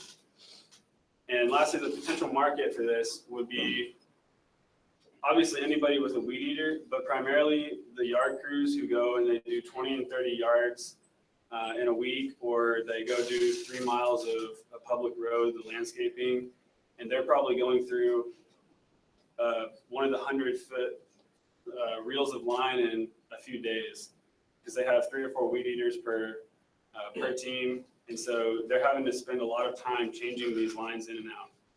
And so that could save them time, which translates into labor costs, which translates into more jobs that they could do in the same amount of time. Thank you.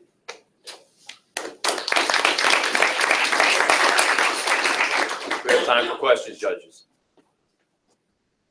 Yes. So I know, in residences, if I'm trying to use it for the first time, I would be fumbling all over, and I think you did a great demonstration showing the frustration. But for professional landscapers, is the job of replacement just as difficult? I mean, or do they actually get better over time where they can literally just spin it in and out within seconds?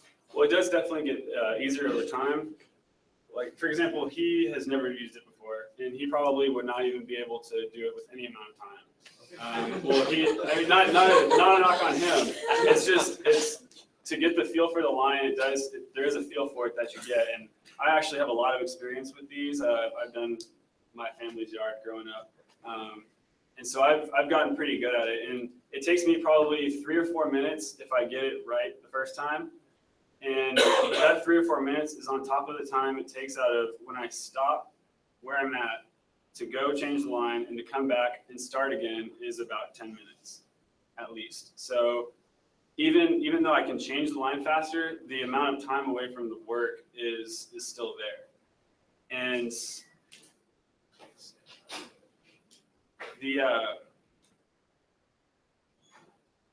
I think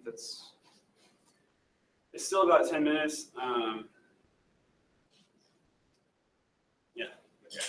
That's all I want to say on that. Is the rotation one way only? Yeah. Yes, these rotate clockwise. So in that case, since we're using twice the amount of material, would you just kind of flip out the cartridge and put it the other way so both sides get impacted? Well, instead of getting worn down, you could use the same side until it wears all the way down. I guess if you flipped it, then it could strengthen, it could add to the life of it. But eventually what happened is this would snap. And so you'd have 2 pieces, which you could still use. It just might make some kind of an uneven cut. So this would snap, and so it's not that it would wear down to where, I mean, if this snaps, say, on this side over here, then you'd have a long strand over here. So then if you're cutting, it's going to cut longer here than the rest of these. So you wouldn't really want to use it in that case. But we've looked at an actual manufacturing. We thought about maybe having this part attached to the collar so that you only had to change out the loop of the string. But we obviously couldn't simulate that in this environment. What's the sales channel? Like, who sells these things? Like Lowe's or Lowe's, Home Depot, or online as nowadays. just the line itself? You can Yes. go and keep buying the line. The same, yes. How big You can is actually that? probably buy it at Walmart now. And how big is that market? Like, The cost, we don't have like a total cost of the entire market, but it's, I mean, the yard crews, I know in my neighborhood at home up in Fort Worth, all of the houses are done by yard crews, pretty much. I did our yard, and we had one neighbor who did their yard, but the yard crews come in, they do everybody's yard. And so I know from my experience, the amount of line that I go through, and can kind of get an estimate on how much line all these guys are going through. So I don't doubt at all that this is a clever solution to an incredibly frustrating problem. Yeah. I would call myself experienced with these, and I still can't figure this out. So don't feel like you have a special problem with it. I'd be shocked though that give me some confidence in your competitive analysis that there aren't already some patents, some other concepts that are almost exactly like this out there. So one concept that we found that was similar is instead of this on the outside, they have them on the bottom, but you still have to change the line out. So what you do differently is instead of having to change the line, you just have this thing as one unit. And did you find a lot of these competitive technologies based around the steel brand, or? No, this is just that we didn't have access to. This is just the one we had access to. All right, but are these manufacturers also chasing solutions like this, or your retrofit is kind of clever? Possibly. On the competitor, it's sort of a competitor. What it is it's actually the interior piece that you can pop in instead of this cap, and you still have to string the line through, but it has 2 come out that stick together, and it has like a rotating head, so that they claim that it doesn't strike as directly, and so it saves the life of the line. And that's the claim that they make, because the heads pivot underneath that. Okay, I'm going to have to cut y'all off there. It's been 5 minutes. Thank you very much, judges. This will complete. The next team is VPT.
Ready? Ready. Everybody ready? Yeah. Okay, go for it. Howdy, my name's Jake. This is Clevin, Ben, Josh, Alex, and Megan, and we are Virtual Physical Therapy. Our product is MyoX, and we're going to help you recover smarter.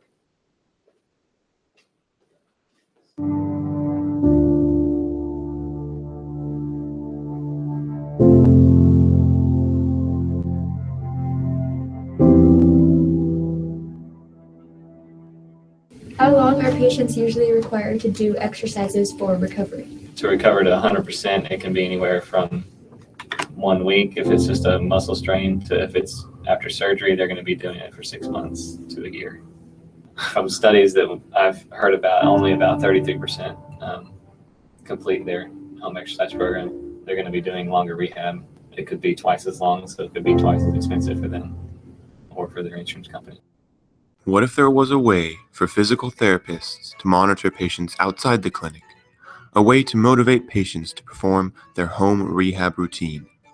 We have created a device that measures the strength, range of motion, and exercise routine at all times, enabling even long-distance PT treatment.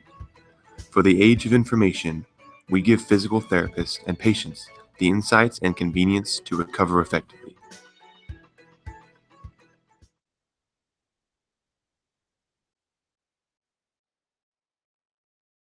With the goal of creating a way to quantify muscle strength, range of motion, and exercise technique. What we have found over the course of the weekend is that the possibilities expand far beyond just these few things. So the first thing we're going to let y'all know about is how our product works and how it came to be.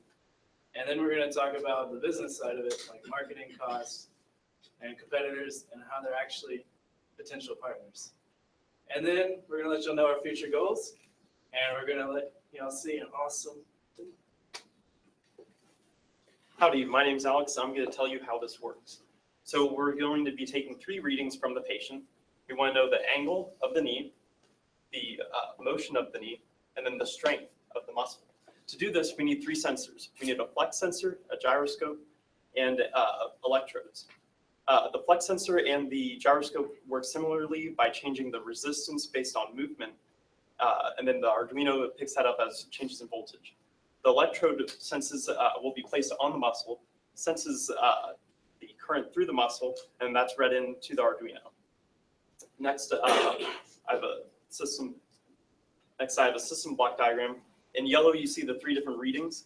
In orange, we have the 3 sensors inside the knee brace here. And then these are all hooked up to Arduinos and then put into the computer. So next, we'd like to talk about the evolution of our idea. So initially when we thought of this, we thought we should probably use straps to fix the electrodes down. We soon found out that these straps were kind of loose, and we need something firm to kind of press it down like this. Second, we were thinking about using 3 gyroscopes to measure the angle of the knee. However, we found this extremely computationally heavy. So we switched it up to something that was a compression sleeve that would fix the electrodes down firmly on the surface of the skin. And then instead of using 3 gyroscopes, instead we used a flex sensor, an accelerometer, and a gyroscope. The flex sensor would determine the angle, and then the gyroscope and the accelerometer would determine where the positioning of the knee is. In addition, we also started looking into a larger market. Just like what Ben and Jake said in the video, we wanted to look at the patient, right? So initially we were looking at the physical therapist, but then we started thinking about, well, what about the patient? Were they doing it at home correctly?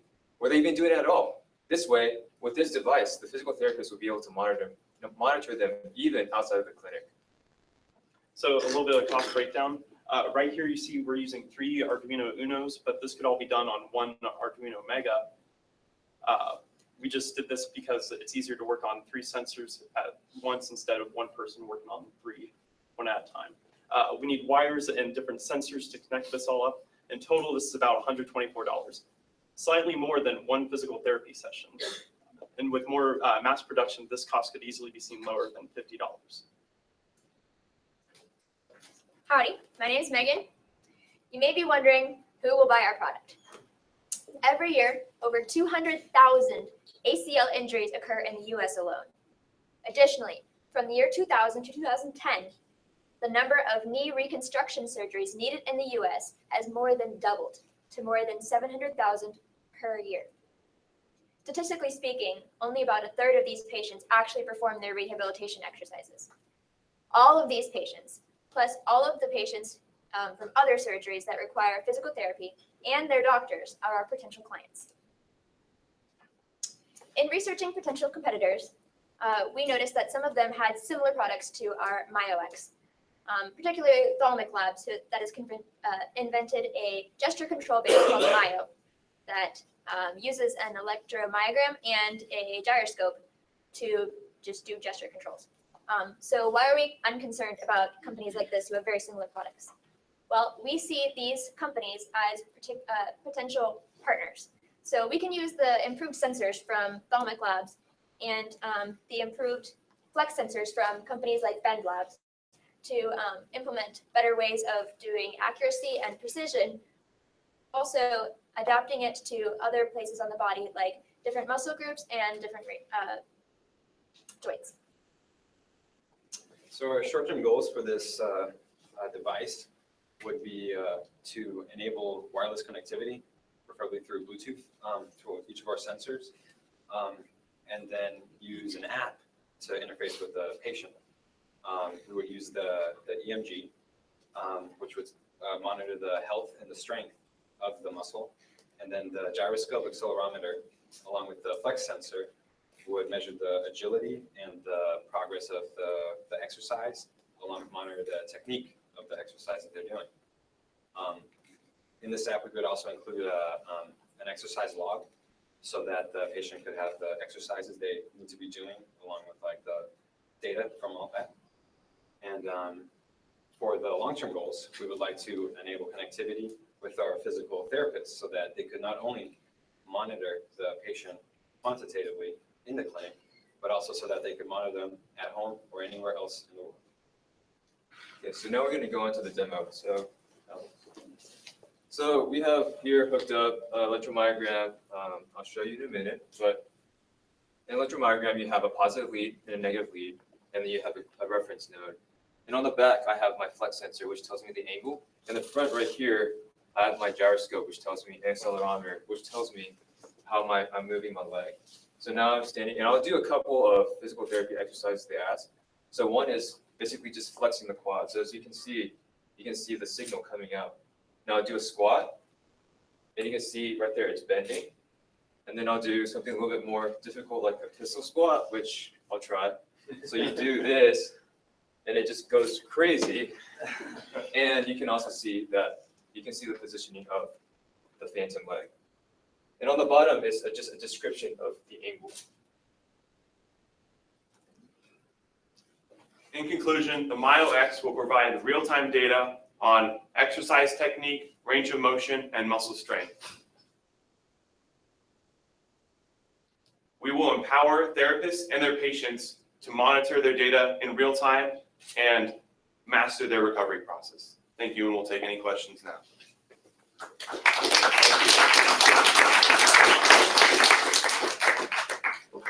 So great idea.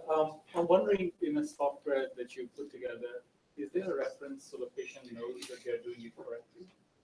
So not currently, but as I mentioned, in our app, we would have the log of exercises, and that would monitor the technique of the exercise they're doing. And it could give feedback in real time. Exactly. So yeah, so this right here is like a good indicator. Like, so for example, some exercises require you not to bend below 90 degrees, especially just a few weeks after surgery. And so when the patient is doing it at home, they don't know, like, okay, like how low do I bend? And so with something visual like this, like, okay, I should stop right here. And the app would ideally tell you, okay, that's far enough. So. Okay. Are the competitors that you mentioned, are they in the same area, the same space? It's not in the same field as us. And also the MyoX the Myo, it's just a gesture control band. They have not implemented anything related to physical therapy with it, and they don't do anything about range of motion, which is one of our biggest features. So one of the things I see is that you're kind of quantifying exactly. So I would think that the sports industry, athletic teams, the Dodgers and everybody, I think they would be all over this to help with the rapid recovery of their athletes. Exactly. Did you guys explore that at all? We did, but since our name was this virtual physical therapy, we want to focus on something related to physical therapy. But in the future, we definitely want to look into athletes, even prevention, injury prevention for just people like me, I guess. So, yeah. One of the applications you could use for this is a lot of people like to work out. They like to use heavy weights. They like to squat. Big concern for bodybuilders is correct squat form. With multiple sensors like the MyoX, you'd be able to really map out how a person moves when they're doing the squat and see if they're actually correct in their movements. With this, like in the mapping their movements in 3D space as seen on Cleven's computer. Additionally, with like one on your elbow, you can see with free weights, for example, if you're going to the correct angle you want, and if you have one on each elbow, then you can see if you're going to the same angle with both of them. And then if you're, I'm sorry. oh, go ahead. And they can communicate through Bluetooth, right? You don't have Exactly. Well, eventually. Yeah. But the value proposition I see is that folks often hesitate to go and work out with their physical trainer, right?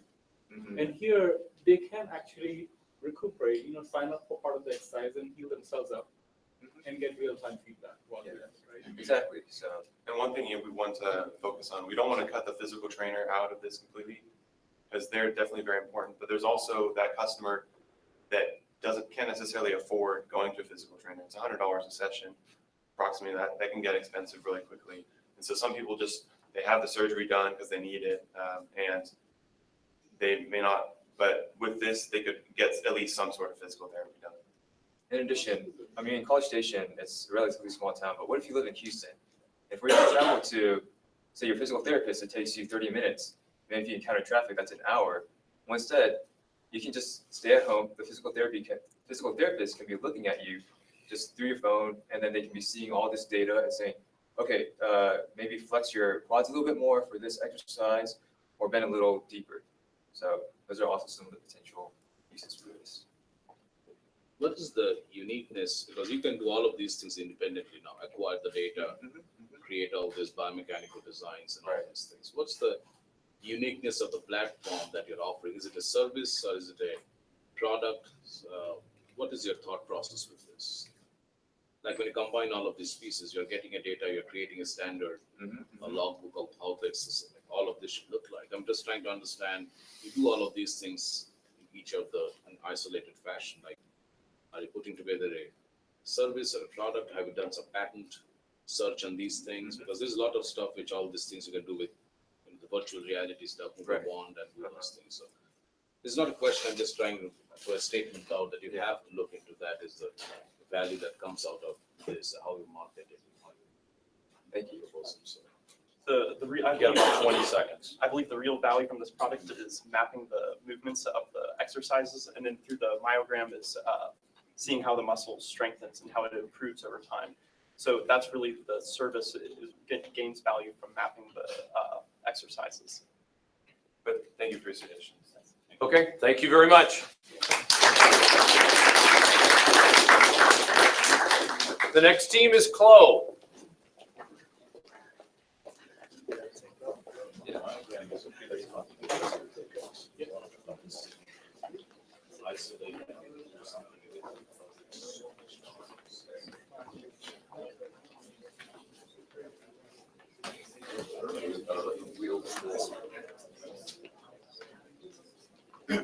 And give the judges just a little bit of time.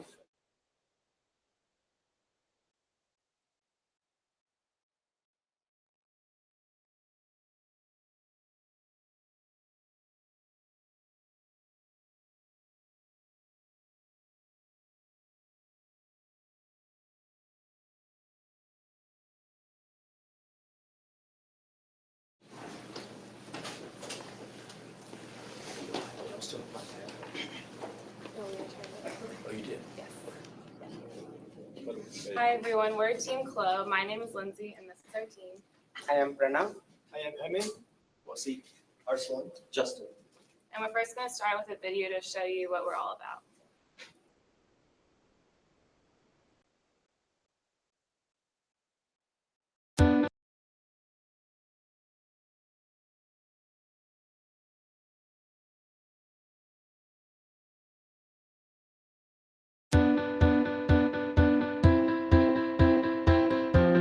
This is you.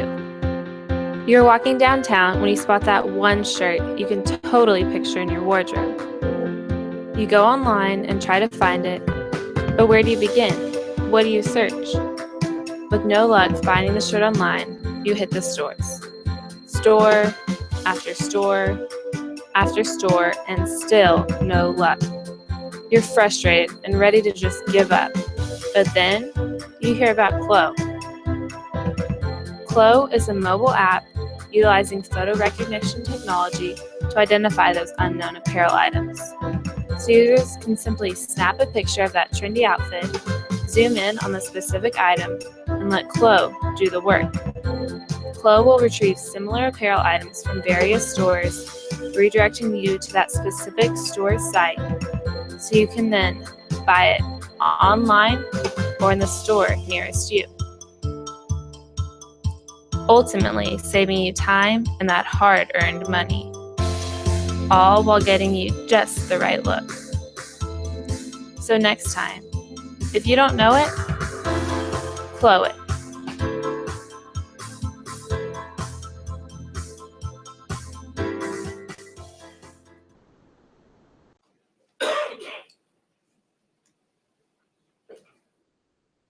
So why Chlo? What we do is we partner with apparel companies to store their items in our database. We then allow shoppers to either take a picture of that clothing item or upload an image they have, and what we do is we search their picture in our database to match that with something that a store carries, so then they can find out where to buy it and how much it costs. So our whole goal is to improve one's clothing shopper experience. So the main thing we focused on when we were designing this is something that's extremely easy to use, something even your grandmother could use if she wanted to.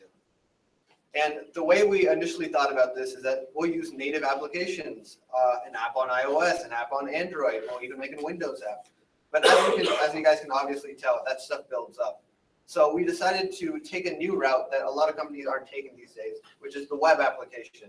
And especially nowadays with the invention of HTML5, new ways of interacting with JavaScript, and the progressive web app platform, you can do a lot of the things that weren't able to be possibly done on the web in a seamless and a universal concept. So we wanted to make something quick that would obviously work on all our platforms. And we wanted to find a way to make our image recognition something that we owned like possessively. So initially we were thinking that we wanted to outsource this type of recognition to say Google or Microsoft. But as you can tell by Google's extensive revenue, those APIs cost a lot of money. So we had to keep that in-house and we had to develop something for that. So our main goal was to first just try to get text and logos. And we could have easily done that with Google's new Cloud Vision API. But unfortunately, because shirts are in all different sorts of designs and sizes, all shirts don't have logos, all shirts don't have text. So we had to find some way to do an image comparison versus t-shirts we could find both on the web and stuff that's been stored in our database. So now we're going to show you what the actual app would look like. So this is the home page. So when you click on the app on your phone, this is what you'll see. Then it'll give you two options. You can either take a picture, which that could be if you see someone on the street that you like their shirt, you can take a picture of it. Or if you're watching a movie or a TV show or looking at a magazine, you can take a picture of that. Or if you see something on social media or maybe a picture you already have on your phone, you can upload that. And then the next step is to get a little closer on your image. So instead of having the entire outfit, you're going to zoom in on either the shirt, the shorts, or the shoes. We then take that image and compare it to what we have in our database, and we'll give you a list of options, hopefully either that exact item or something similar. And then once you have that, we have an option so you can list it from the lowest price to the highest price, because we're targeting that average day-to-day consumer. Then, in this case, our consumer chose the shirt from American Eagle, and we give them two options. You can either save it to your closet, and that'll allow you to come back if you're kind of unsure if you want to buy it, or you can add it to, or you can go to the website to purchase that, and that's when you'll click on the shopping cart. So then here it will,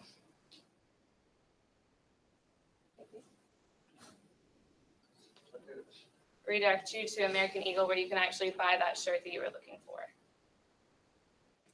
So so you liked it, so you've seen it, an apparel you like, then you have taken a picture, you have zoomed it, and you have uploaded it. Now what? So the backend handles this. So what do we do undo that? Like one of my colleagues has said, we cannot go just by the logo or whatever it's written. So we go with the thing that is the most dominating part of this image frame, that is its color. So we use a combination of color clustering algorithms and some part of morphological image processing to try to extract the shirt, the apparel out of the image.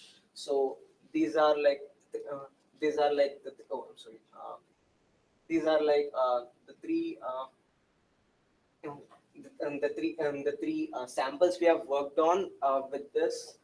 Okay, looks like yeah, the video is working. So so it's basically showing the how the three codes are working side by side. So we have successfully extracted the apparel.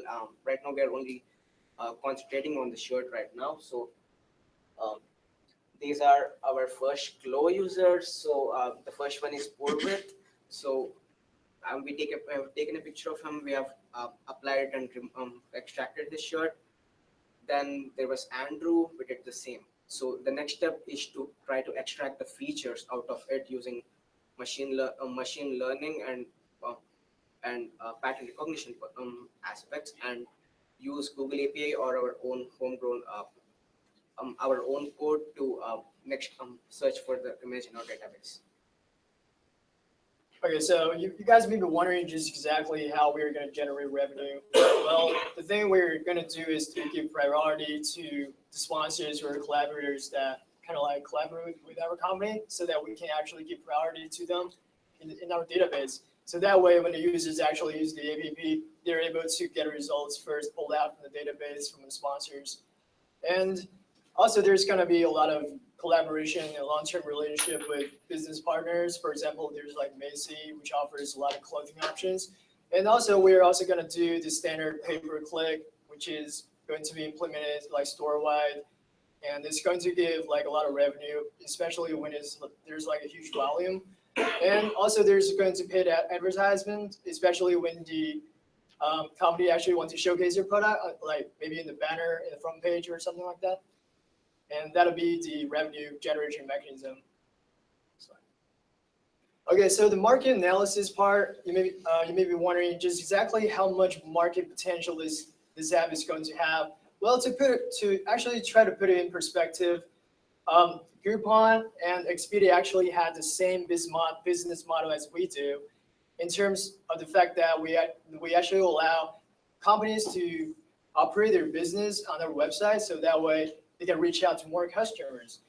And at the same time, Groupon was actually was launched back in 2008, and it has right now it has a revenue of around $3 billion. So those are just kind of like the projections we have.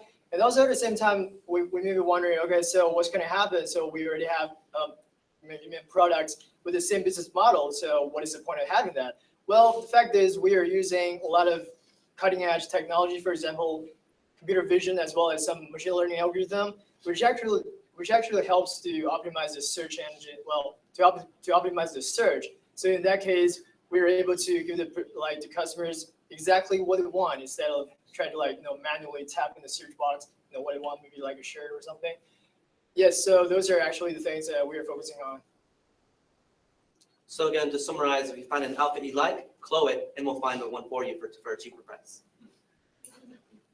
So the overall objective of our app is finding you just the right price, finding you just the right outfit for just the right price.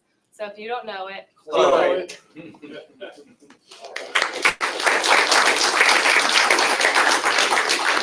Okay, time for questions, judges.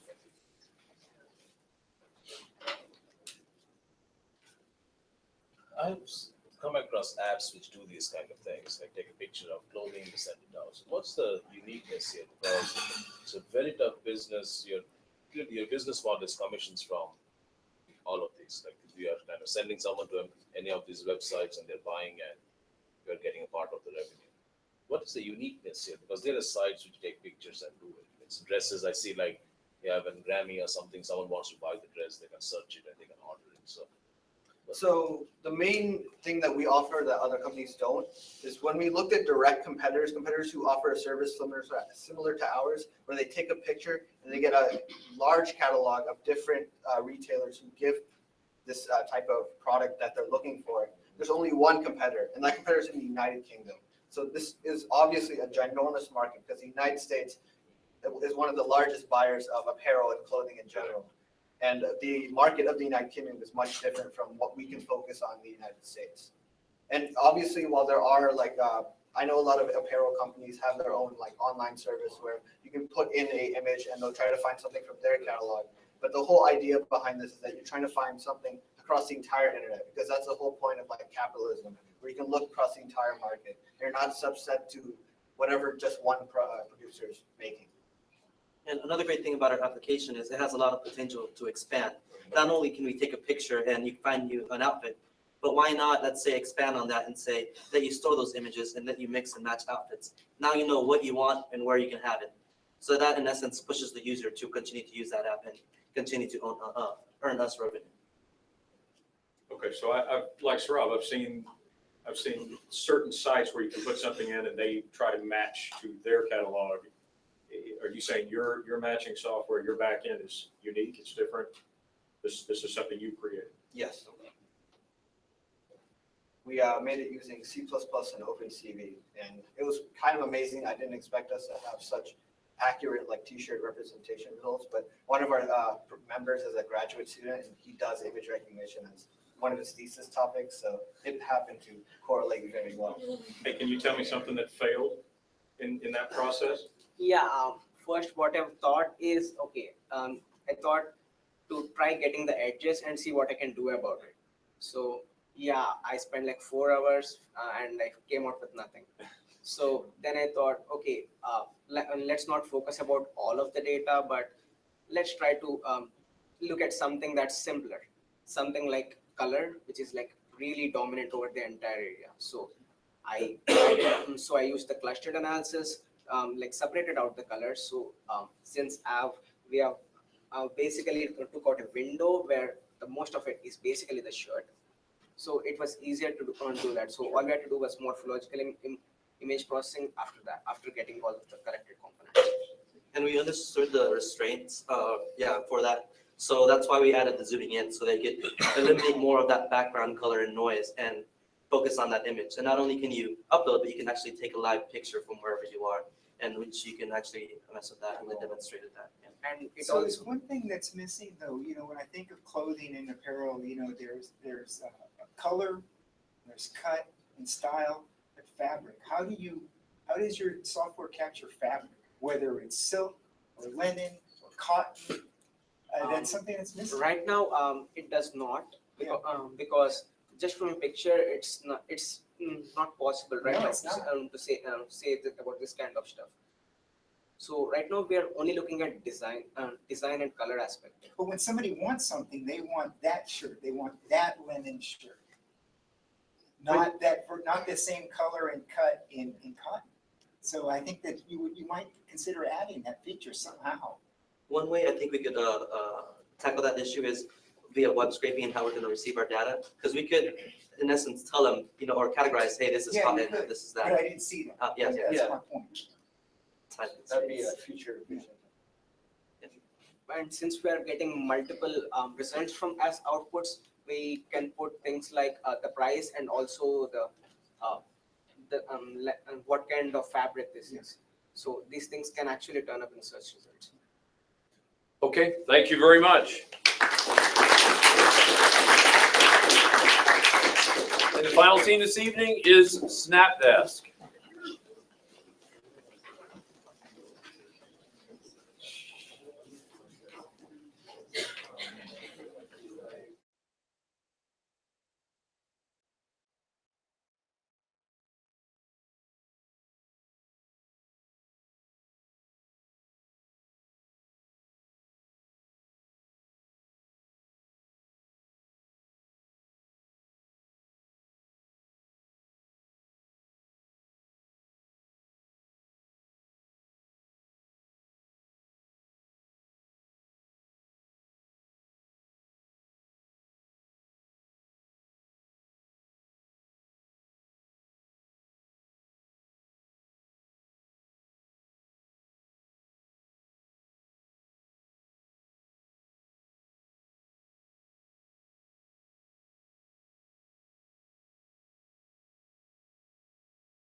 I'd like you to think back to the last time you had to sit for a long period of time.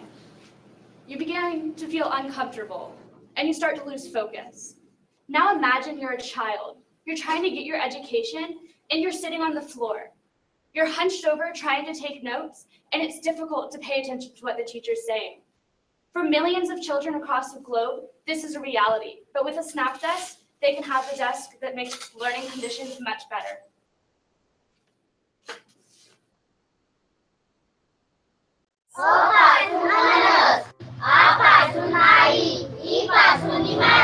ई पासून इडलिंबू ई पासून इडलिंबू ऊ पासून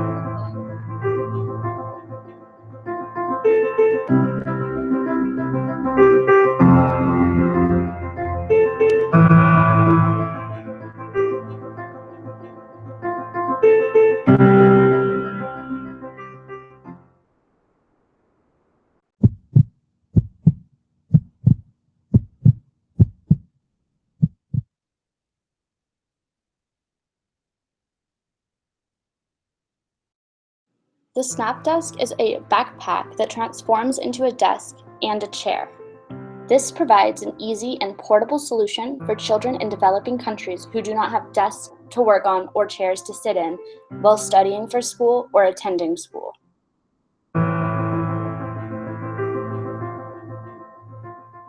The inside of the backpack is divided into compartments for storing supplies for the student to carry to and from school. Help us provide a cheap and effective solution to help educate children in developing countries and make sure they don't have to sit on the floor while they're doing their work. Getting more work done will be a snap with the Snap Desk.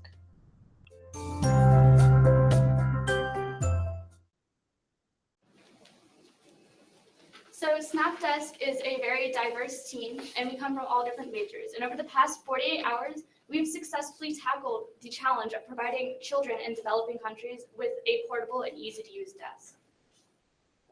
Now, we haven't only come up with a solution for these issues.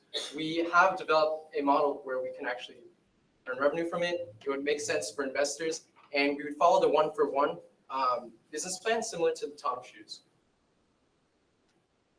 So imagine in the morning, I'm sure all of you get up, you have your 8 a.m., you have to go to class, and you have the option. You can go by car, by bus, biking, walking.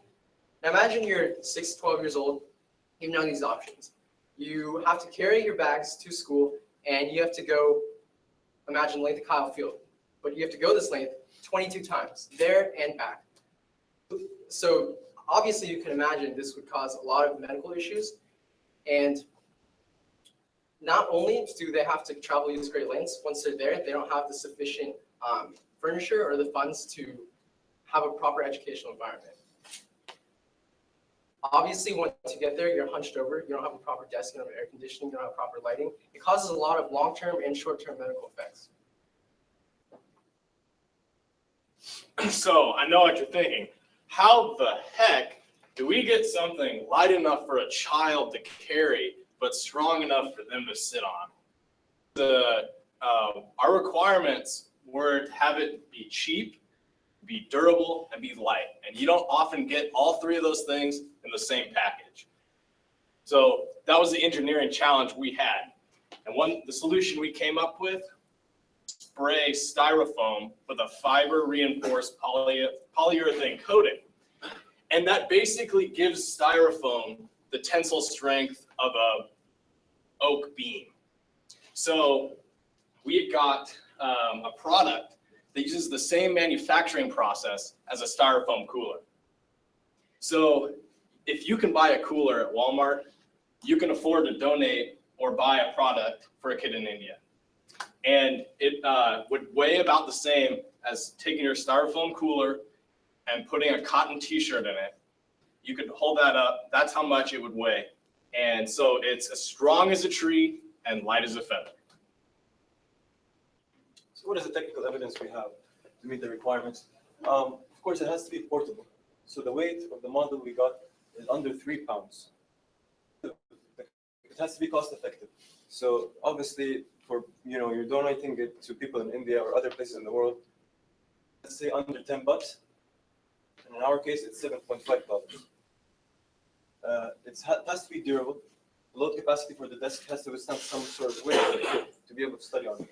And it can take 65 pounds, which we calculated using the hinges and the strength of the star. The chair has to be able to withstand the weight of the child.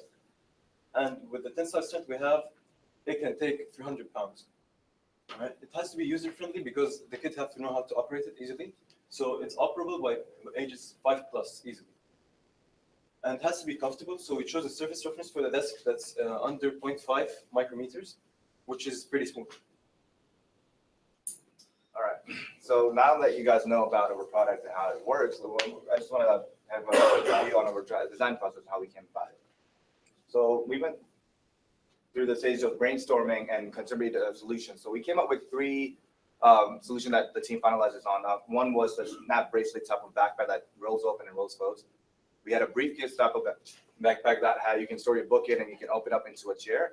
And the final one was which we all kind of just combined everything together and we came up with what we call it now Snap Test. So we came up with the first physical representation on Friday, and by yesterday, sorry, we had a 3D printed model printed. So as you can see, basically this is going to be the backpack, and this is where the storage room is. So this is where you put your spirals, notebook, stationery, and everything. You lift it up. This is going to be your desk. So you lift the desk up, and the kid can sit nicely slid in there, and you can bring it back down. You can open up the desk a little bit more to have a proper workstation, because if you can imagine, a backpack is about this big, so it's not enough to work on. So we have a foldable table that opens up, and you can have a proper working station. You guys are more than welcome to look into it. So you may be wondering how we're making money off of this. We're assuming that we are going to use a buy one, get one business model. So we're going to sell backpacks in America and continue to purchase backpacks for students in developing countries. We will then give consumers who bought backpacks here information about how these children are doing and continue to update them. We hope to partner with other businesses that are currently helping developing countries and make sure that we can get every child all over the globe with a desk and a backpack. So now we want to enter the market, so we are going to have competitors. So basically there are 2 kinds of main competitors. There are the Tutu desk and the RM. Now they are also providing a desk, but the main aim of them is to provide a smooth surface for them to write on. But what we are aiming is that he has a chair where he can sit, he can carry the backpack wherever he wants to, and he also gets the desk with it. So basically it's combining all the 3 together in one particular product. That's our thing. So this is a kind of model that we have made. This is a desk which he will open it. We'll just go down, sit on it. He has a zipper over here. He'll be able to take his books out if whatever he wants. He'll be able to write it. Once the class is over, he's done. He'll again open it, close down, take the bag, and leave. So just to emphasize, the prototype is actually made out of PVC pipe, but our final design is going to be made out of styrofoam that's coated with what's called the bed liner type of material. Because PVC pipe is a little more heavy because we have to put wood on it, but styrofoam makes it very, very light. We had when we calculated the weight, it came out to be less than 0.5 pounds. So we're really not adding any weight, and we're still providing a desk and a chair, and also a backpack in it. So our future goals are more, we're trying to, for the future, we're trying to add a back support on to make it more comfortable. We will try to increase our market and have more features added to our backpack. Also, we want to aim towards the American market. We actually want to build a prototype that's kind of looks like the exact shape of our backpack, but it's made out of glass. It's not really going to be a backpack, but it's more of a furniture for American and other European industries, so they can buy it for $200, $300.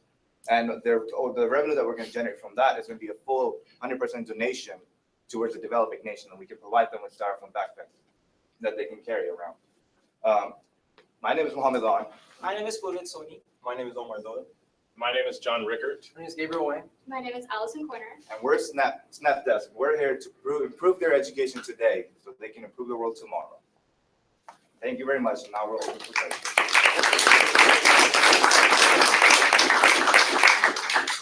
And judges, we have a few minutes for questions.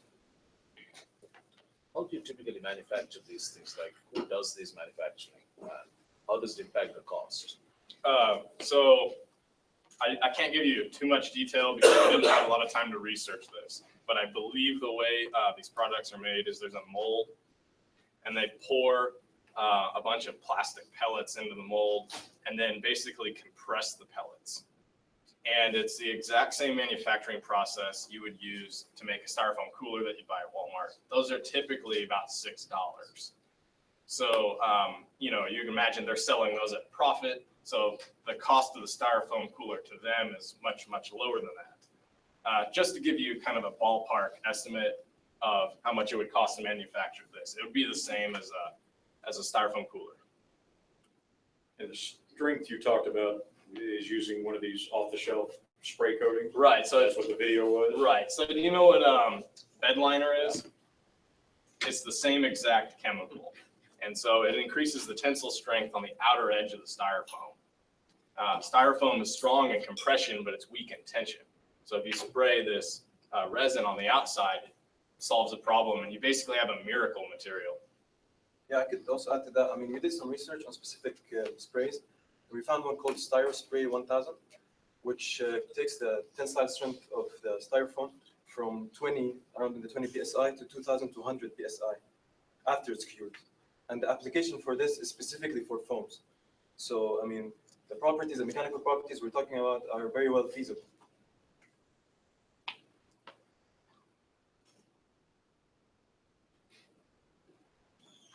Just curious, do you know if a lot of these students walking 22 football fields a day, are they carrying their supplies back and forth from home?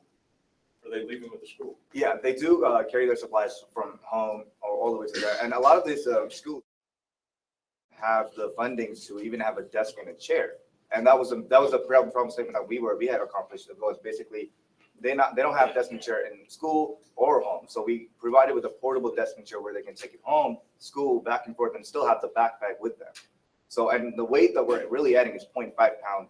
And because we have an age group of 5 to 12-year-olds, so we want to make sure that they can carry this amount of weight. That's why we're going with styrofoam. That was the styrofoam. Main reason why styrofoam was chosen. You showed two nonprofit. They are nonprofits, the Tutu and the Arum, those two. Yeah, they both are non-profit organizations. And what is the at this point scale of business?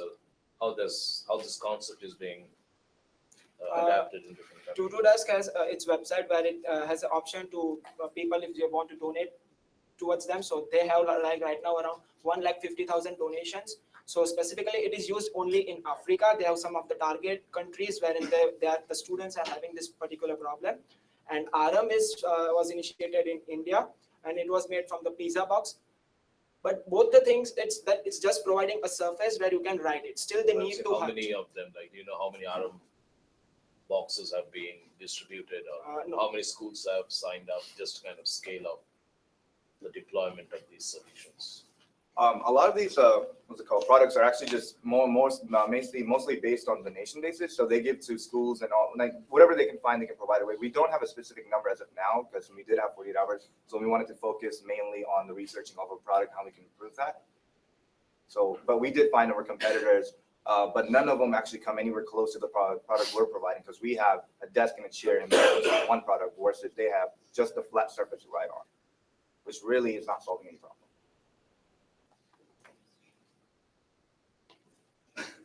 Okay, thank you very much. Thank you for all your time.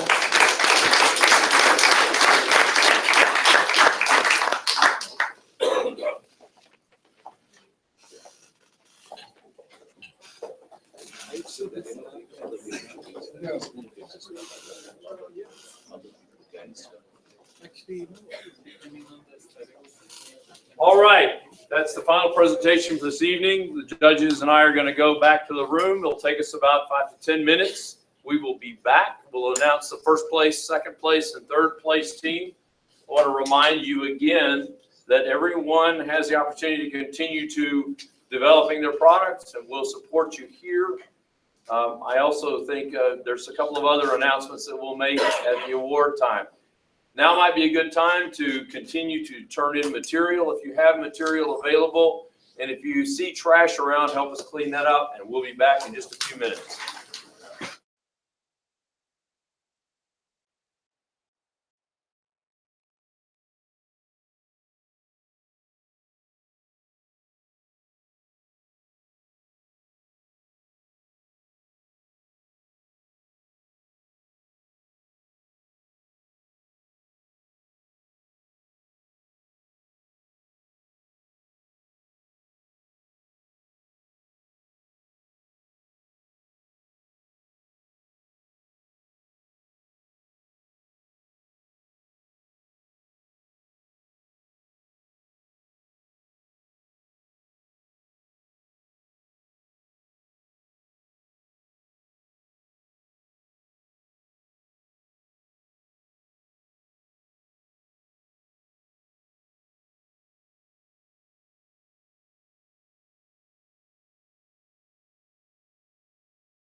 All right, come on back in. Let's go. Come on, come on, come on, come on.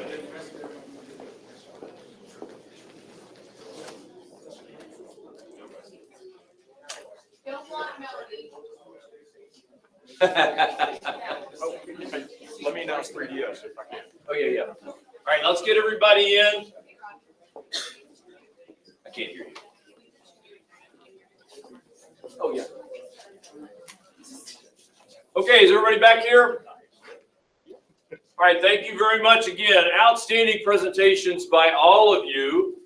And really, it was amazing to see the transformation from your original prototypes to what you finally wound up with. Many of you took many pivots along the way, and it was obvious that you went through the design process multiple times. So from those beginning prototypes to what you finally wound up with was truly outstanding. One of the things that I want to bring up is that we have another UIgnite contest going on. It's a video contest, a real quick, less than a minute or so video that if you have an idea and you want to put it in, go ahead and put that video in and you might win an additional amount of money. So you've already invested in this particular idea and you've invested in that video. You might want to just go right ahead and submit it to UIgnite. It's a very easy thing for you to continue to do. The contest is going on until the middle of October. So take a look at it. It's another contest that we've got going on at this point in time. I'm going to give Blake Petty a few minutes because he's also going to hand out the third place award, but I'm going to give Blake a couple of seconds to talk about another program that we've got going on. Yeah, don't need a few minutes, but I also want to congratulate all of you. You have spent a long weekend. I know that all of you are ready to get back to what you should have been doing this weekend. Well, the Aggies won. Come on, Blake. But we won. Okay. Now, you've also now gone through an experience of dedicating your weekend to something that you can be very passionate about. Rodney and I like to call this the spark, right? You have sparked something innovative. You've sparked your creativity. You have begun to create something. I want to invite all of you to take that spark and begin to grow a little bit of a fire. All right. One such program you can do that in is 3-Day Startup, 3DS. If you don't know 3DS, you should ask there are a number of veterans or come ask me or come ask Rodney. It's a weekend just like this to be able to take ideas like this, present them to a group, potentially form a team, and you can spend a weekend turning this spark into potentially a business, whereby Sunday night you're actually pitching to an investor panel who might be interested in helping you create this business and launch. So one of the next steps you can take with these ideas that you worked on this weekend would be 3DS. Now, our next 3DS is next month, October 15th. Guess what? The deadline's already passed, okay? However, because I was so inspired by all of you in here, if you missed that deadline and you want to be a part of 3DS, come tell Rodney, come tell me before tonight. I'm going to give you a pass. If you want in, I'll get you in beyond the deadline. All right, I'm going to break all sorts of rules because we're entrepreneurs, right? Okay, so thank you for the chance. October 15th will be the weekend we're doing 3DS at Startup Aggieland. If you want in and you didn't get in, come talk to me. All right, without further ado, the third place team is the Quick Eater.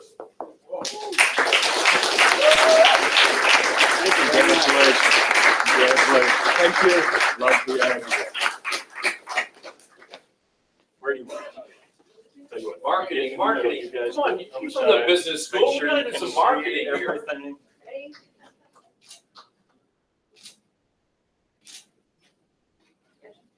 Congrats, guys.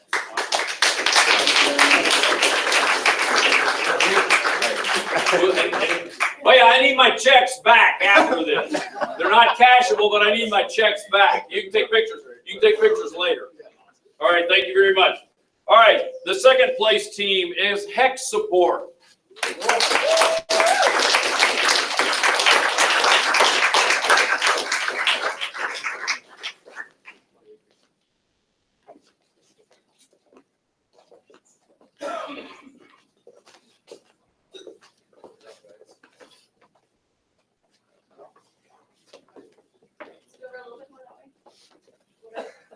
Here we go.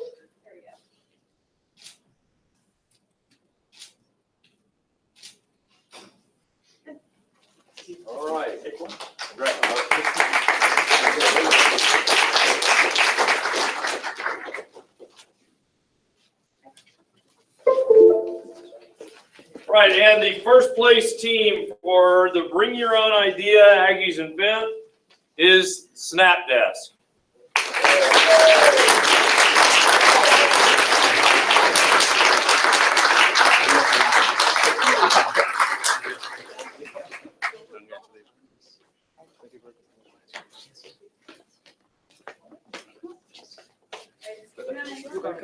Here, maybe I'll come on this side. I'll come on this side. We gotta get him on that.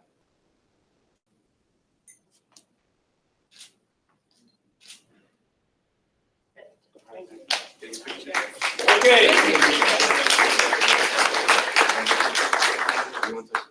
Oh, everyone touched the chest.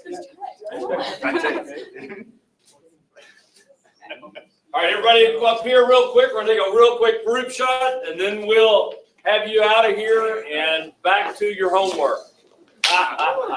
All of us have to do that.